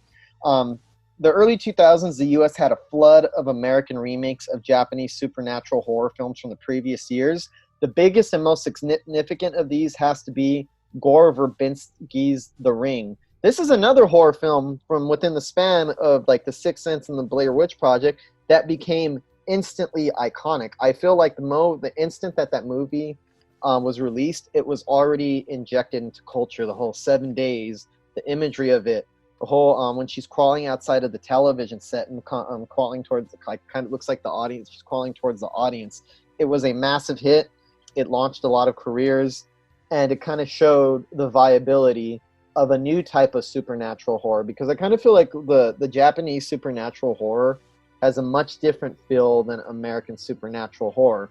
And by making the haunted thing an object, a tape, instead of a house or an asylum or a hotel or something like that, kind of gave it an extra flair of originality, because that's even scarier. We all can move away from houses and stuff, but we don't know which of our objects is haunted. So the idea of a videotape that will kill you if you watch it, something pretty unique, something pretty innovative, and of course they had to capitalize that in America. That didn't stop with The Ring. The Ring got its own sequels, and of course we had a movie like The Grudge, which I don't think is as good as The Ring is, but it has its moments. It became iconic to, I'd say, a lesser extent than The Ring. I kind of feel like that whole kind of penetrated pop culture, not to the same extent as 7 days, but you could see in the early 2000s it was heavily a lot of it was heavily ruled by Japanese influenced horror. Because in the 2000s we saw a shift away with torture porn movies, and I think it started with Saw. It started with Saw. James Wan, a man who would later become one of the defining figures in supernatural horror, ironically, kind of kicked off the torture porn subgenre that kind of overtook it for a little bit with Saw, and then I think Hostel pushed it in even further directions. So there is this area, and I'm not really a big fan of this era in films, where the biggest thing in horror seemed to be how much you can gross somebody out, how much you can make them gag. And it's kind of a strange thing for me, because on the one hand, I consider myself kind of a gore hound. I love special effects makeup. I love all the stuff that Tom Savini did. I love seeing that in slasher movies.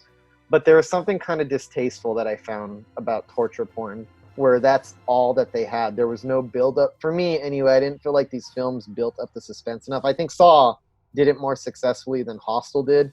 And Hostel is a very effective film in its own right. But I have kind of negative feelings about this era of horror, where all of it was about how much torture you can inflict, because it became less scary and more gross out, where the audience wasn't showing up to these films to be scared. They were showing up to see how people can be, the creative ways in which people can be mutilated and tortured and graphically eviscerated. So was not one of my favorite areas of horror. What did you think of the torture porn craze? It turned me off. It completely turned me off at the time, to the point where I didn't like Saw at all when it first came out. And then now I look back and watched it in recent years, and it's a really solid film, well written, well directed. But it took out the element of the exciting kills, like from slashers, where they didn't care about the kills anymore. They cared about the punishment. Mm-hmm. And that's something that I'm just not into seeing. Just a continual punishment on the same person. It gets old for me. Yeah. So that was kind of what horror was. But there was a couple of movies in the late 2000s, and I'm not talking about the biggest one yet, that I feel kind of like revitalized the interest in supernatural films. One of them came from Stephen King himself, 1408, starring John Cusack in 2007. That movie became a commercial success. It was very popular, and I think it proved to movie studios once again that, hey, you don't always have to graphically torture somebody for the entire runtime in order to make a successful horror movie or to turn a profit. And I feel like it kind of returned supernatural horror to the Changeling, the Changeling mold, where it's story-based, it's emotion, it's based in a personal kind of tragedy. And there's, before we get to any of the horror of the movie, there's a lot of human drama and human elements that are heartbreaking but relatable to the audience in a way that when the supernatural elements in that movie finally do kick in, I think they're more effective, because you're so invested in John Cusack's story. You're so invested in what happened with him and his wife and what happened with their daughter and the tragedy that they lived through. And you get to really see him take kind of an emotional journey as he's trying to debunk these legends. And I think 1408 was one that really brought it back and said, hey, make more of these movies and less of these movies. And I think they kind of listened. Another big one was The Skeleton Key. I'm not a big fan of it, but it did turn a profit. Had some big stars in it. Did you ever see The Skeleton Key? Yeah. Yeah. It was okay. It's okay. I feel like it's important, not because of its quality, because it also further solidified that, hey, you could make a supernatural movie and they can make money. Now, the end of the decade, the genre was turned upside down by Oren Peli. The movie was Paranormal Activity. This movie had a unique release strategy. It was kind of a rollout. It was very it's kind of like the new the Blair Witch Project. Though I would say the Blair Witch Project is quite a bit scarier than Paranormal Activity for my taste. But it was definitely in that tradition, and I think that the marketing is what helped this movie when it came out. Because when we heard about the movie, there was just hype and buzz, and it was only released in a select handful of theaters at the time, where you could only see it here or there. And if you wanted to see it locally, you had to call into your theaters and request them to get it. So people started calling and requesting it, and it slowly became a slow rollout. And I had the opportunity to go see this in a packed audience when it finally came to my local theater, and man, it worked like gangbusters. The audience was completely sold out. I saw it with my cousin, who was absolutely terrified. People were screaming in the theater. The sense of fear was palpable. And before you know it, Paranormal Activity becomes the most successful film of all time, which is also now the most successful franchise of all time, where I feel like we saw the commercial possibilities of like Supernatural keep going further and further up. Paranormal Activity just blew it way out the fucking door and made it like permanent. And one of the great things about Paranormal Activity is it displaced torture porn as the main thing that people look for in horror movies, where you don't see so much of that anymore. It completely got rid of its popularity. So as the decade ended off with this, man, all these decades seem to end with a bang. That's going to come. Yeah. That kind of defines the next decade of horror. And because of Paranormal Activity, the 2010s saw a fucking huge release of commercially successful, artistically successful supernatural horror films, where I kind of feel like supernatural horror films are now the craze. And it's a trend that started with Paranormal Activity, and this trend lasted longer than the slasher subgenre ever did, or the torture porn subgenre ever did. And we're already in 2020, and as far as I can see, I don't see anything changing its dominance. So 2009 was really defined by Oren Peli's Paranormal Activity, and that's going to go into you. And here we get some of the most successful, iconic, famous supernatural horror films. Yeah, and you had like at the end of the 90s, you had the Blair Witch Project, which was an anomaly, a fluke. Mm-hmm. And then at the end of the 2000s, you get another one, Paranormal Activity, that's also kind of a fluke. Mm-hmm. And I think it kind of confused studios and distributors, because they were like, what works now? Because of course they started churning out the found footage. Oh, is this what you guys want to see? Let's just churn it out. But then it was just a bunch of filler, and no really notable releases rose above everything else, like those did. So they had to start branching out into other subgenres and other stories and other ways they seem kind of confused at the beginning of both these decades. Like after these big flukes drop, they seem confused about what they want to do after that. So I'm going to start off in the 2010s. Now, I'm going to go through this one a little faster than the other ones, because like I said, the sheer amount of notable releases increases every year. So this one might not have as much standouts as like the 80s did, but you get a lot of little gems in there that don't quite reach huge popularity. The sheer quantity. And it doesn't mean it doesn't mean the quality's any less. It's just that people they didn't know where the trends were going. Mm-hmm. It seemed the horror trends seemed to be going all over the place. So they seemed to be kind of really experimenting here and there to see what was going to grab the people in. So you get a lot of little gems. So what I'm going to do is so in the 70s I went through about 20 something notable releases. In the 90s I went through a little over 40 notable releases. In the 2010s there's 81. Mm-hmm. So I'm just going to go through here real quick, and I'll get the notable releases from each year, and then I'll have some recommendations from each year. So this is when the little gems come in that are understated and need a little more attention. So you start out in 2010 with Insidious, the great James Wan. So he comes in with something that's more of an homage to haunted house movies, rather than being a wholly original standalone movie. Like you kind of, to truly appreciate Insidious, you had to have seen Poltergeist and the other movies that were influenced by. Mm-hmm. So it was homage, but really a good solid homage with a great performance by Lin Shaye, and had some iconic characters that still are staples in horror to this day. The lipstick demon that looked like Darth Maul. So then you had also in 2010 was the sequel to Paranormal Activity, Paranormal Activity 2, which I thought was scarier. It brought the family dynamic into it brought the same type of dynamic as the first one with the security cameras in the house, but it brought a family in rather than a couple. So then it's basically the same premise, but with a family. And I thought it was very effective. So those are the most notable releases of 2010, but there were a lot of little gems, like The Last Exorcism, I thought was a really good little film. Troll Hunter was a found footage film.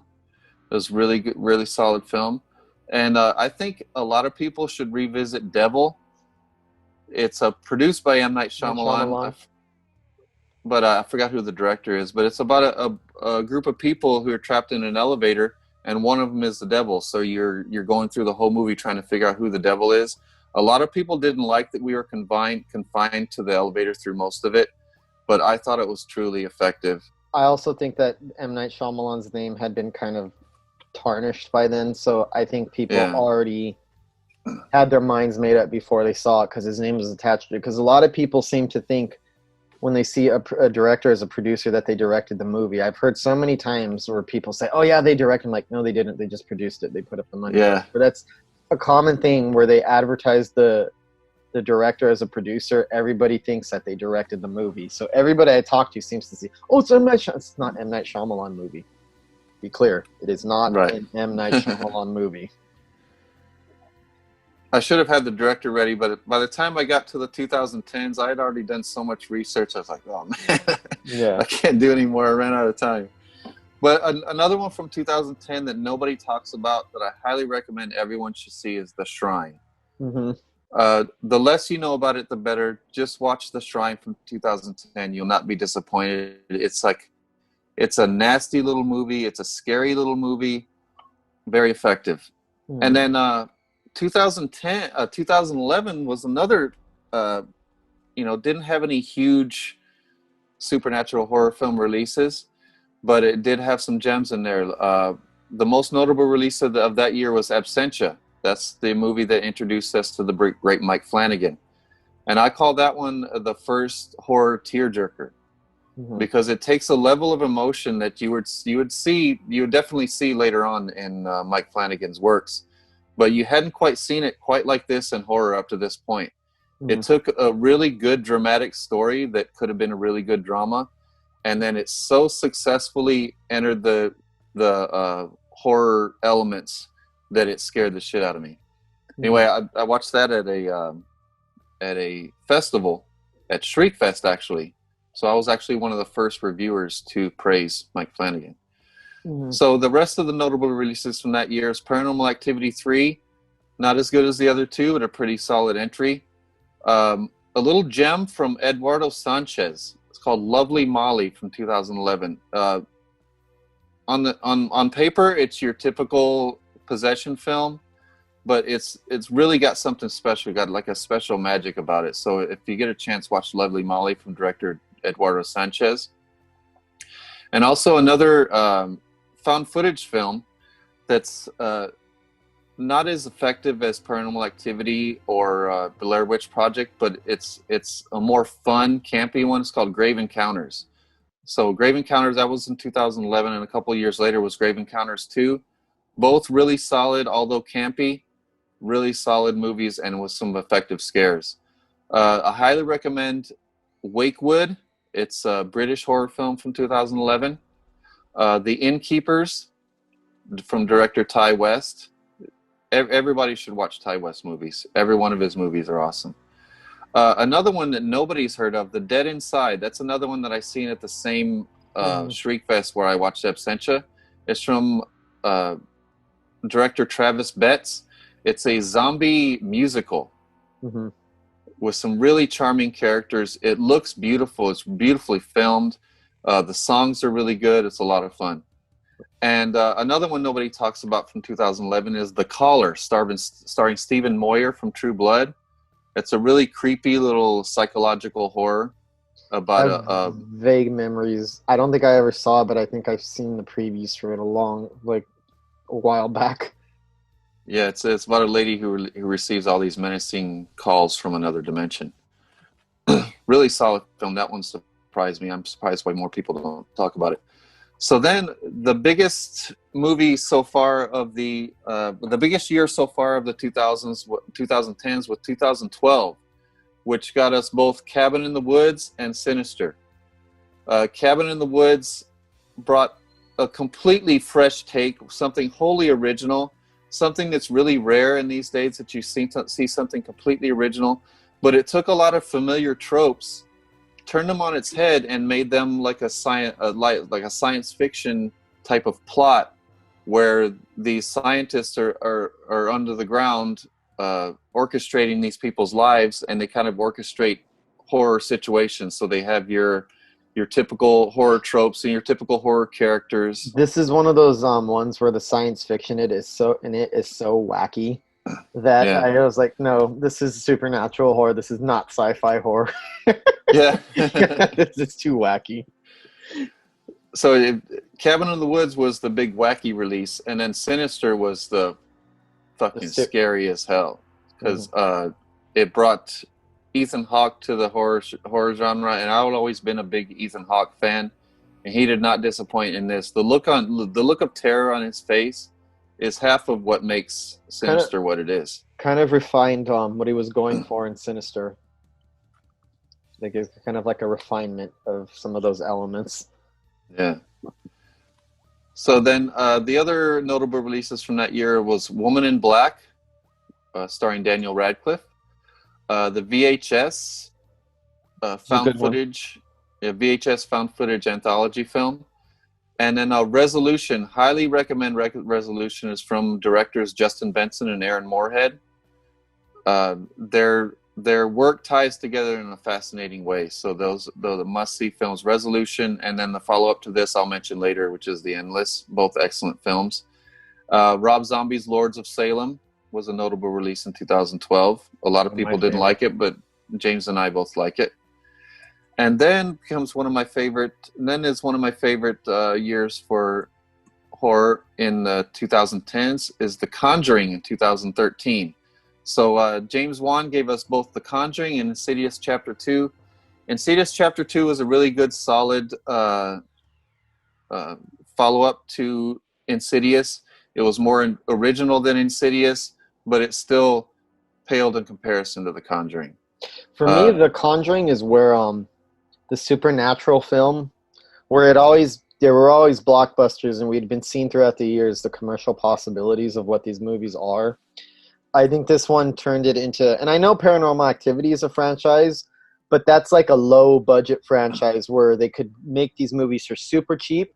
They're going to make solid amounts of money and always make a huge profit. This was like the one where it opened up a world kind of like the MCU movies, the Marvel movies, like the Avengers and all that, where you could build a blockbuster franchise with a good budget. So these movies are like the Conjuring movies in the universe, and the extensions like Annabelle and all those basically show that you could have a wider shared universe like you do for comic book pictures. And it's been proven to be commercially successful because these are not low budget. And I mean, obviously they don't have as big of a budget as a superhero flick, but that would be stupid because they don't require it anyway. Obviously, like, it has a franchise that has much bigger budgets than something like Paranormal Activity that still is able to turn a profit whenever you get it out. So that's the one that really turns supernatural horror into a viable blockbuster formit. And I mean that in the best possible way. Yeah, it's a massively successful franchise, but it just sucks compared to the Conjuring films. Like the Conjuring 1 and 2 perfected the haunted house film as far as I'm concerned. Mm-hmm. It perfected it. It set the bar so high that I don't see another haunted house film coming out as solid as those with the level of filmmaking, the writing, the acting, and the visceral scares. It's a combination of visceral scares and psychological scares. So it's a good and bad, because on the one hand, the quality for the entries into the Conjuring franchise that are not directed by James Wan, kind of spotty, and it's a little iffy. However, while we may question the quality, which is all right, they still are commercially successful movies that are widely seen, and people seem to love them. Even the ones that we don't like seem to get very good reactions for audience. So for better or worse, The Conjuring made supernatural horror viable in a way that superhero movies are. So you got to take the good with the bad. And success stories like that, even if there's some bad movies in there, it still elevates horror as a whole and makes it more of a viable genre. But I just don't look. Yeah, I just don't like the rest of the movie. Even the ones that they claim are good, like Annabelle Comes Home and Annabelle Creation. I mean, Annabelle Creation was okay, but none of them hold a candle to The Conjuring. And then that same year, you got the remake Evil Dead. One of my Evil favorites. Dead 2013. I personally don't like that one. I think it's very clunky, but you can't deny its impact on horror, and you can't deny how many people love that movie. And a lot of people even say it's better than the original. I'll stop short of that. I'll stop short of that, but I do love it. Yeah. But I do recognize its merits. It does have some good, like some visceral scares and some good makeup effects, good gore. So the rest of the 2013 recommendations I would have is Oculus, the great Mike Flanagan. It's somewhat perplexing, but slow burn. But it's very emotional, very creepy with a good atmosphere. And Alexander Aja brought us Horns, another one with Daniel Radcliffe. Another one not many people talk about. I highly recommend. It's a lot of fun. All Cheerleaders Die, written and directed by Lucky McKee, who wrote and directed May. Not as good as May, and not as hard hitting, but it's like a horror comedy. It's like a campy horror comedy. It's a lot of fun. It got a really good villain. Mama came out in 2013 by Andy Muschietti. He would go on to do It. One of the better things. This one, yeah, this one I thought was really good and solid up until that big CG Mama came in. It's just completely killed whatever dread was built up. I think I ruined that movie for the audience I saw it with in the theater because I was like laughing hysterically at the CGI creature. And I was trying not to laugh and I wasn't doing it on purpose. I couldn't control it and I was getting deathly stares from audience members.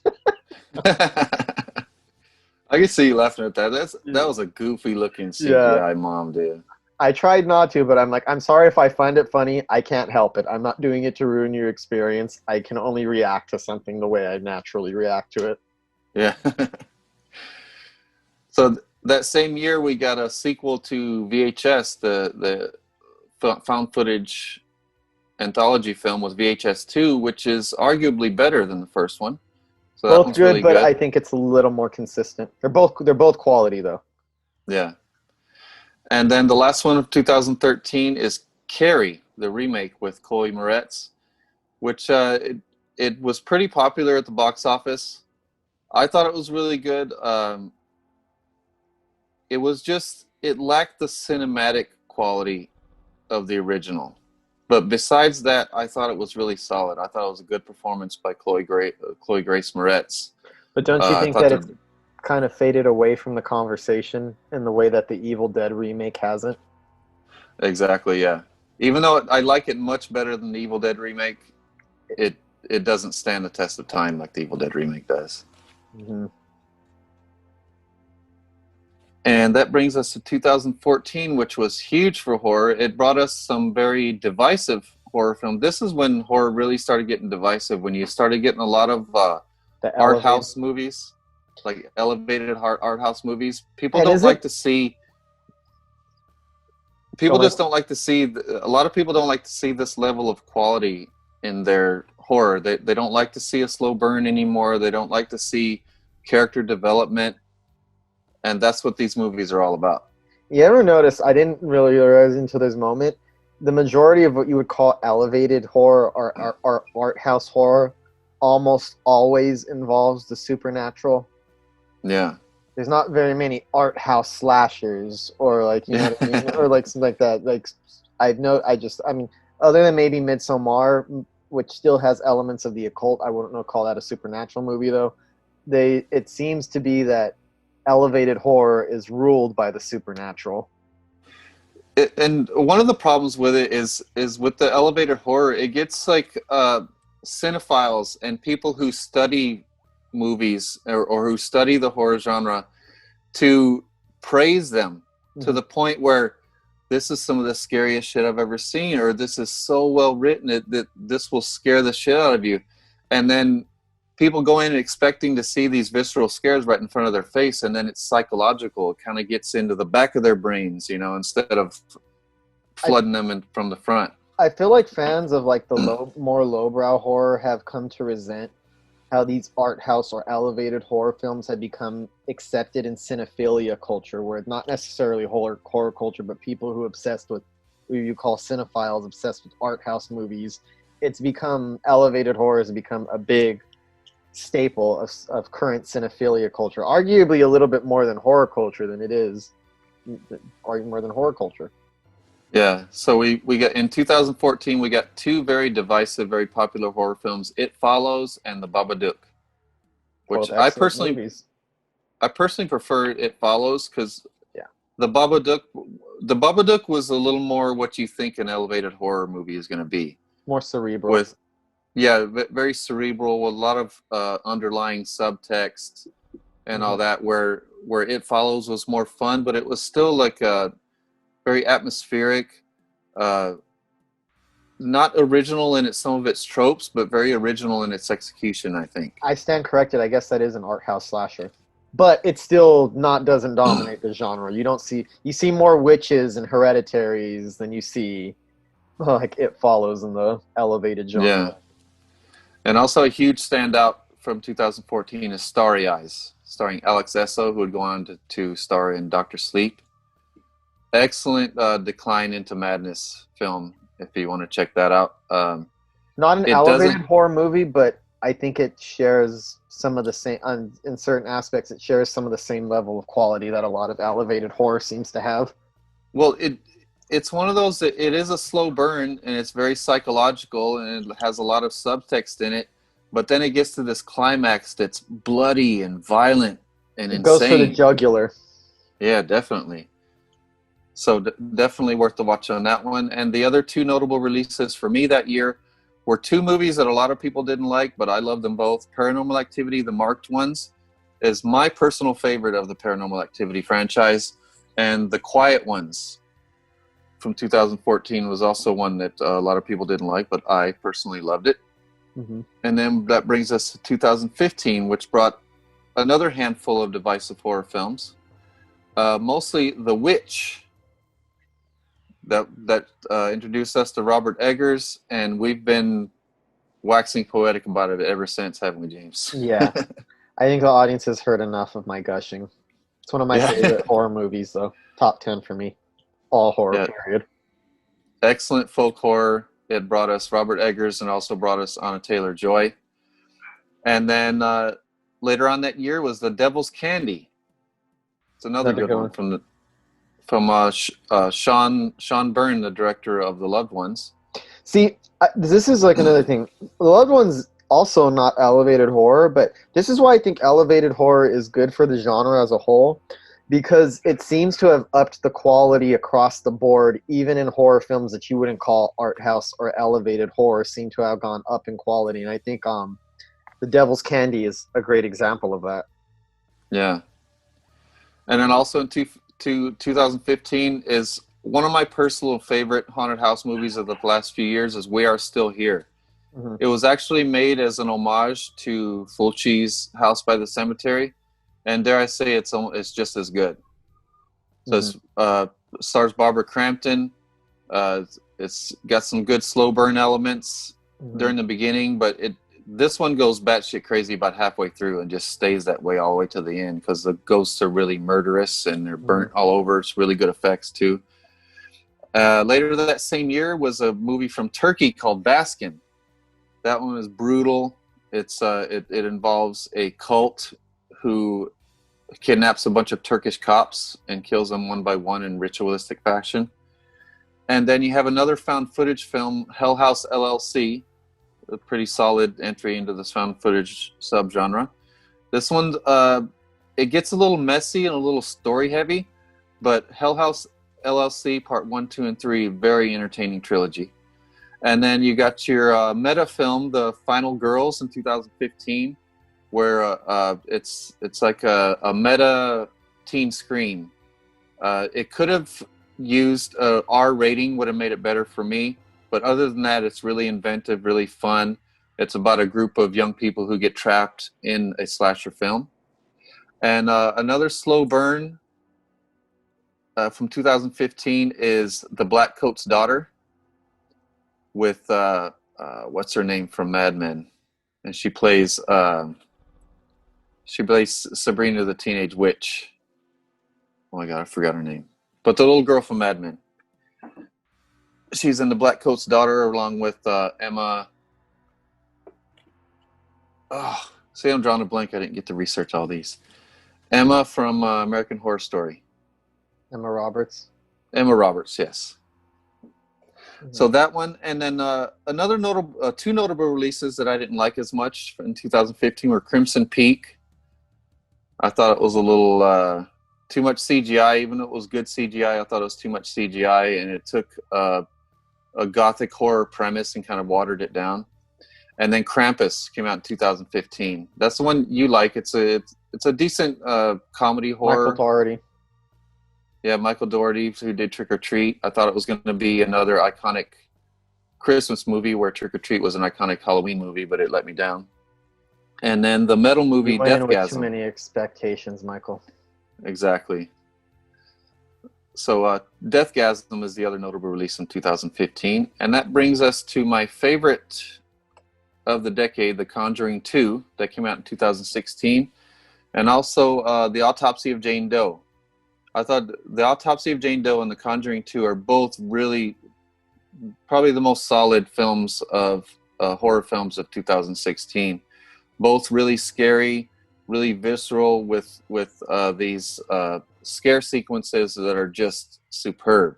Mm-hmm. And then you got Ouija Origin of Evil, which was very interesting to me because it was another Mike Flanagan, but it went against what Mike Flanagan usually is, which is he's slow burn, very emotional, very story driven, where this one was a period piece that was real scare fest, like one scare after another, and it was really effective. Another movie from that year nobody talks about, and I can see why, because it's really campy and silly, but it's good. Don't Kill It. If you like campy modern horror films, this one, it has Dolph Lundgren. It's where he goes after a demon that jumps from body to body, but the way it jumps, you talked about this on the podcast, right? Yeah. Okay. All where the demon jumps into someone's body, like someone will be just chilling in his house, and the demon will jump into his body, and then he'll start. A demon jumps into his body, and he'll start killing everyone around him. So he basically kills his own family, and then when somebody kills him, the person who killed him, the demons passed on to him. So it's just a wild, batshit crazy, all over the place. Dolph Lundgren just cheesing it up. He's just as cheesy as you think he would be, but it's surprisingly entertaining. And that same year, you had the Blair Witch. It was like a semi-sequel to the Blair Witch Project. I thought it was pretty good. The Void is really good.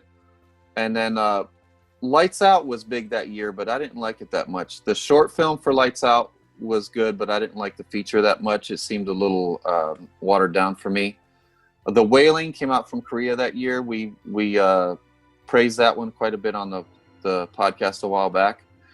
Dark Song is another slow burn, really good slow burn. Hold on, I gotta my movies. So then you got Dark Song, was another good slow burn. And Under the Shadow from Indonesia, there's another slow burn, really atmospheric, crazy film from Indonesia. And the fact that it's from Indonesia is one of the most fascinating things about it. Just the way just the little different way they do things from other horror films like it. It makes it original. And that brings us to 2017, which was probably the biggest horror film of the decade, It, the kind of reboot of It by Andy Muschietti.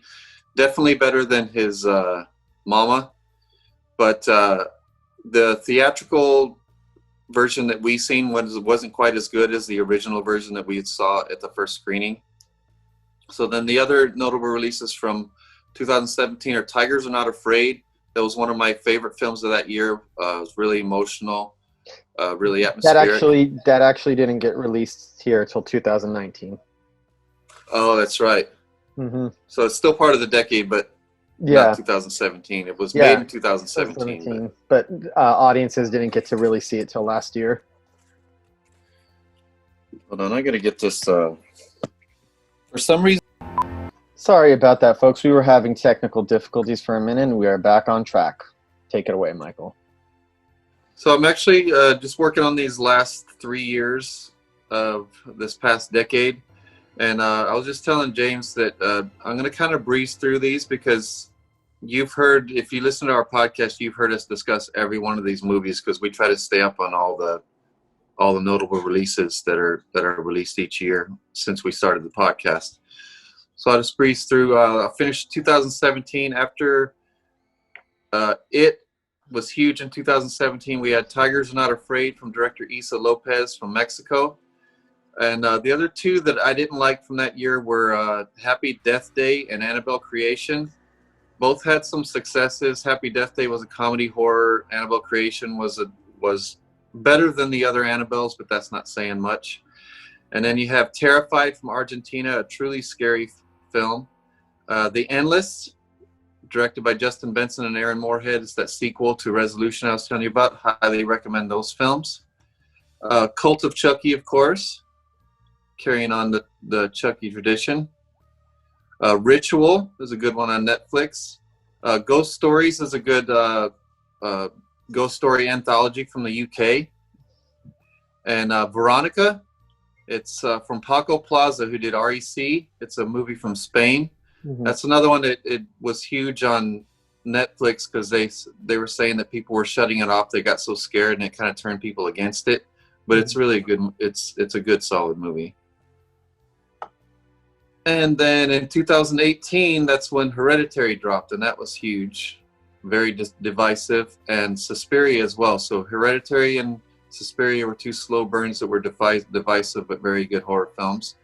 And then It Chapter 2 came out, a big blockbuster once again. Apostle is another good Netflix horror film. Bird Box is another Netflix horror film. I enjoyed it more than other people did. Notable release, but not a huge splash in the horror genre. And then in this last year, 2019, we got Dr. Sleep and Ready or Not and Scary Stories to Tell in the Dark. I liked all three of those. And then the gems from 2019 were Satanic Panic, directed by Chelsea Stardust, Bliss, directed by Joe Begos, and The Hole in the Ground, a good, solid, creepy kid film.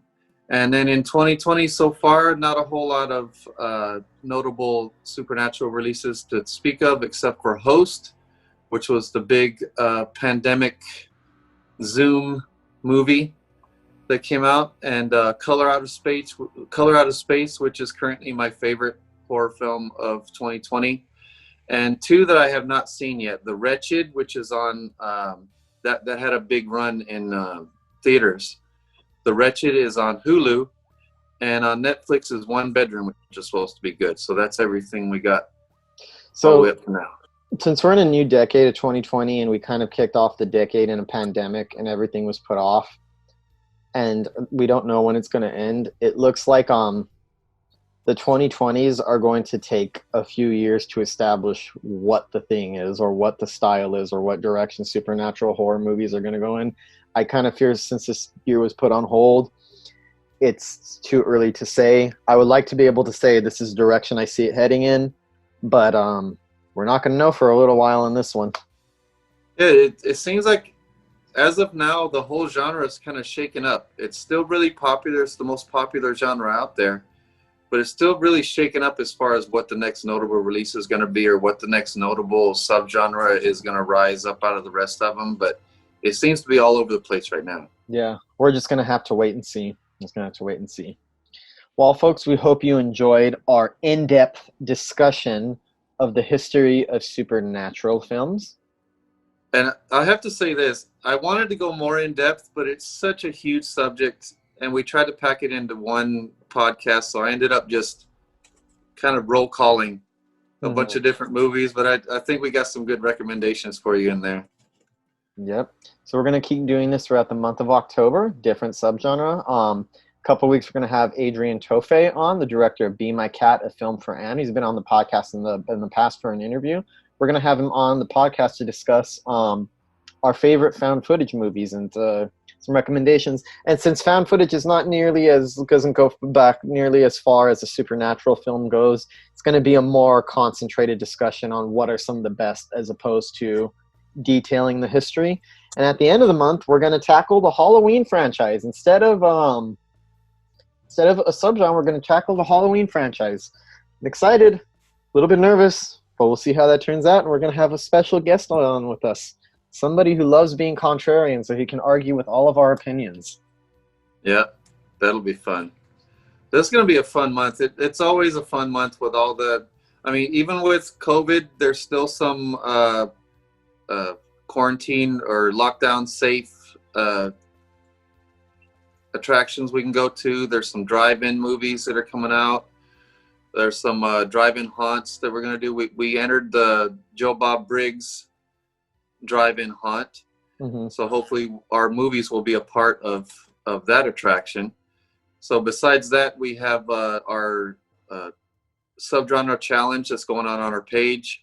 It's on Facebook and Instagram at Pickles Horror Show and Facebook.com/Pickles Horror Show. We can follow along with us and where we pick a different subgenre for each day of the month, and then this is our 6th year doing it, so we don't want to repeat ourselves, so it's even more of a challenge to pick something we haven't picked before. So check that out on the page and follow along with us and have your picks of each subgenre. Perfect. Till next week, folks. Happy horror. Happy horror.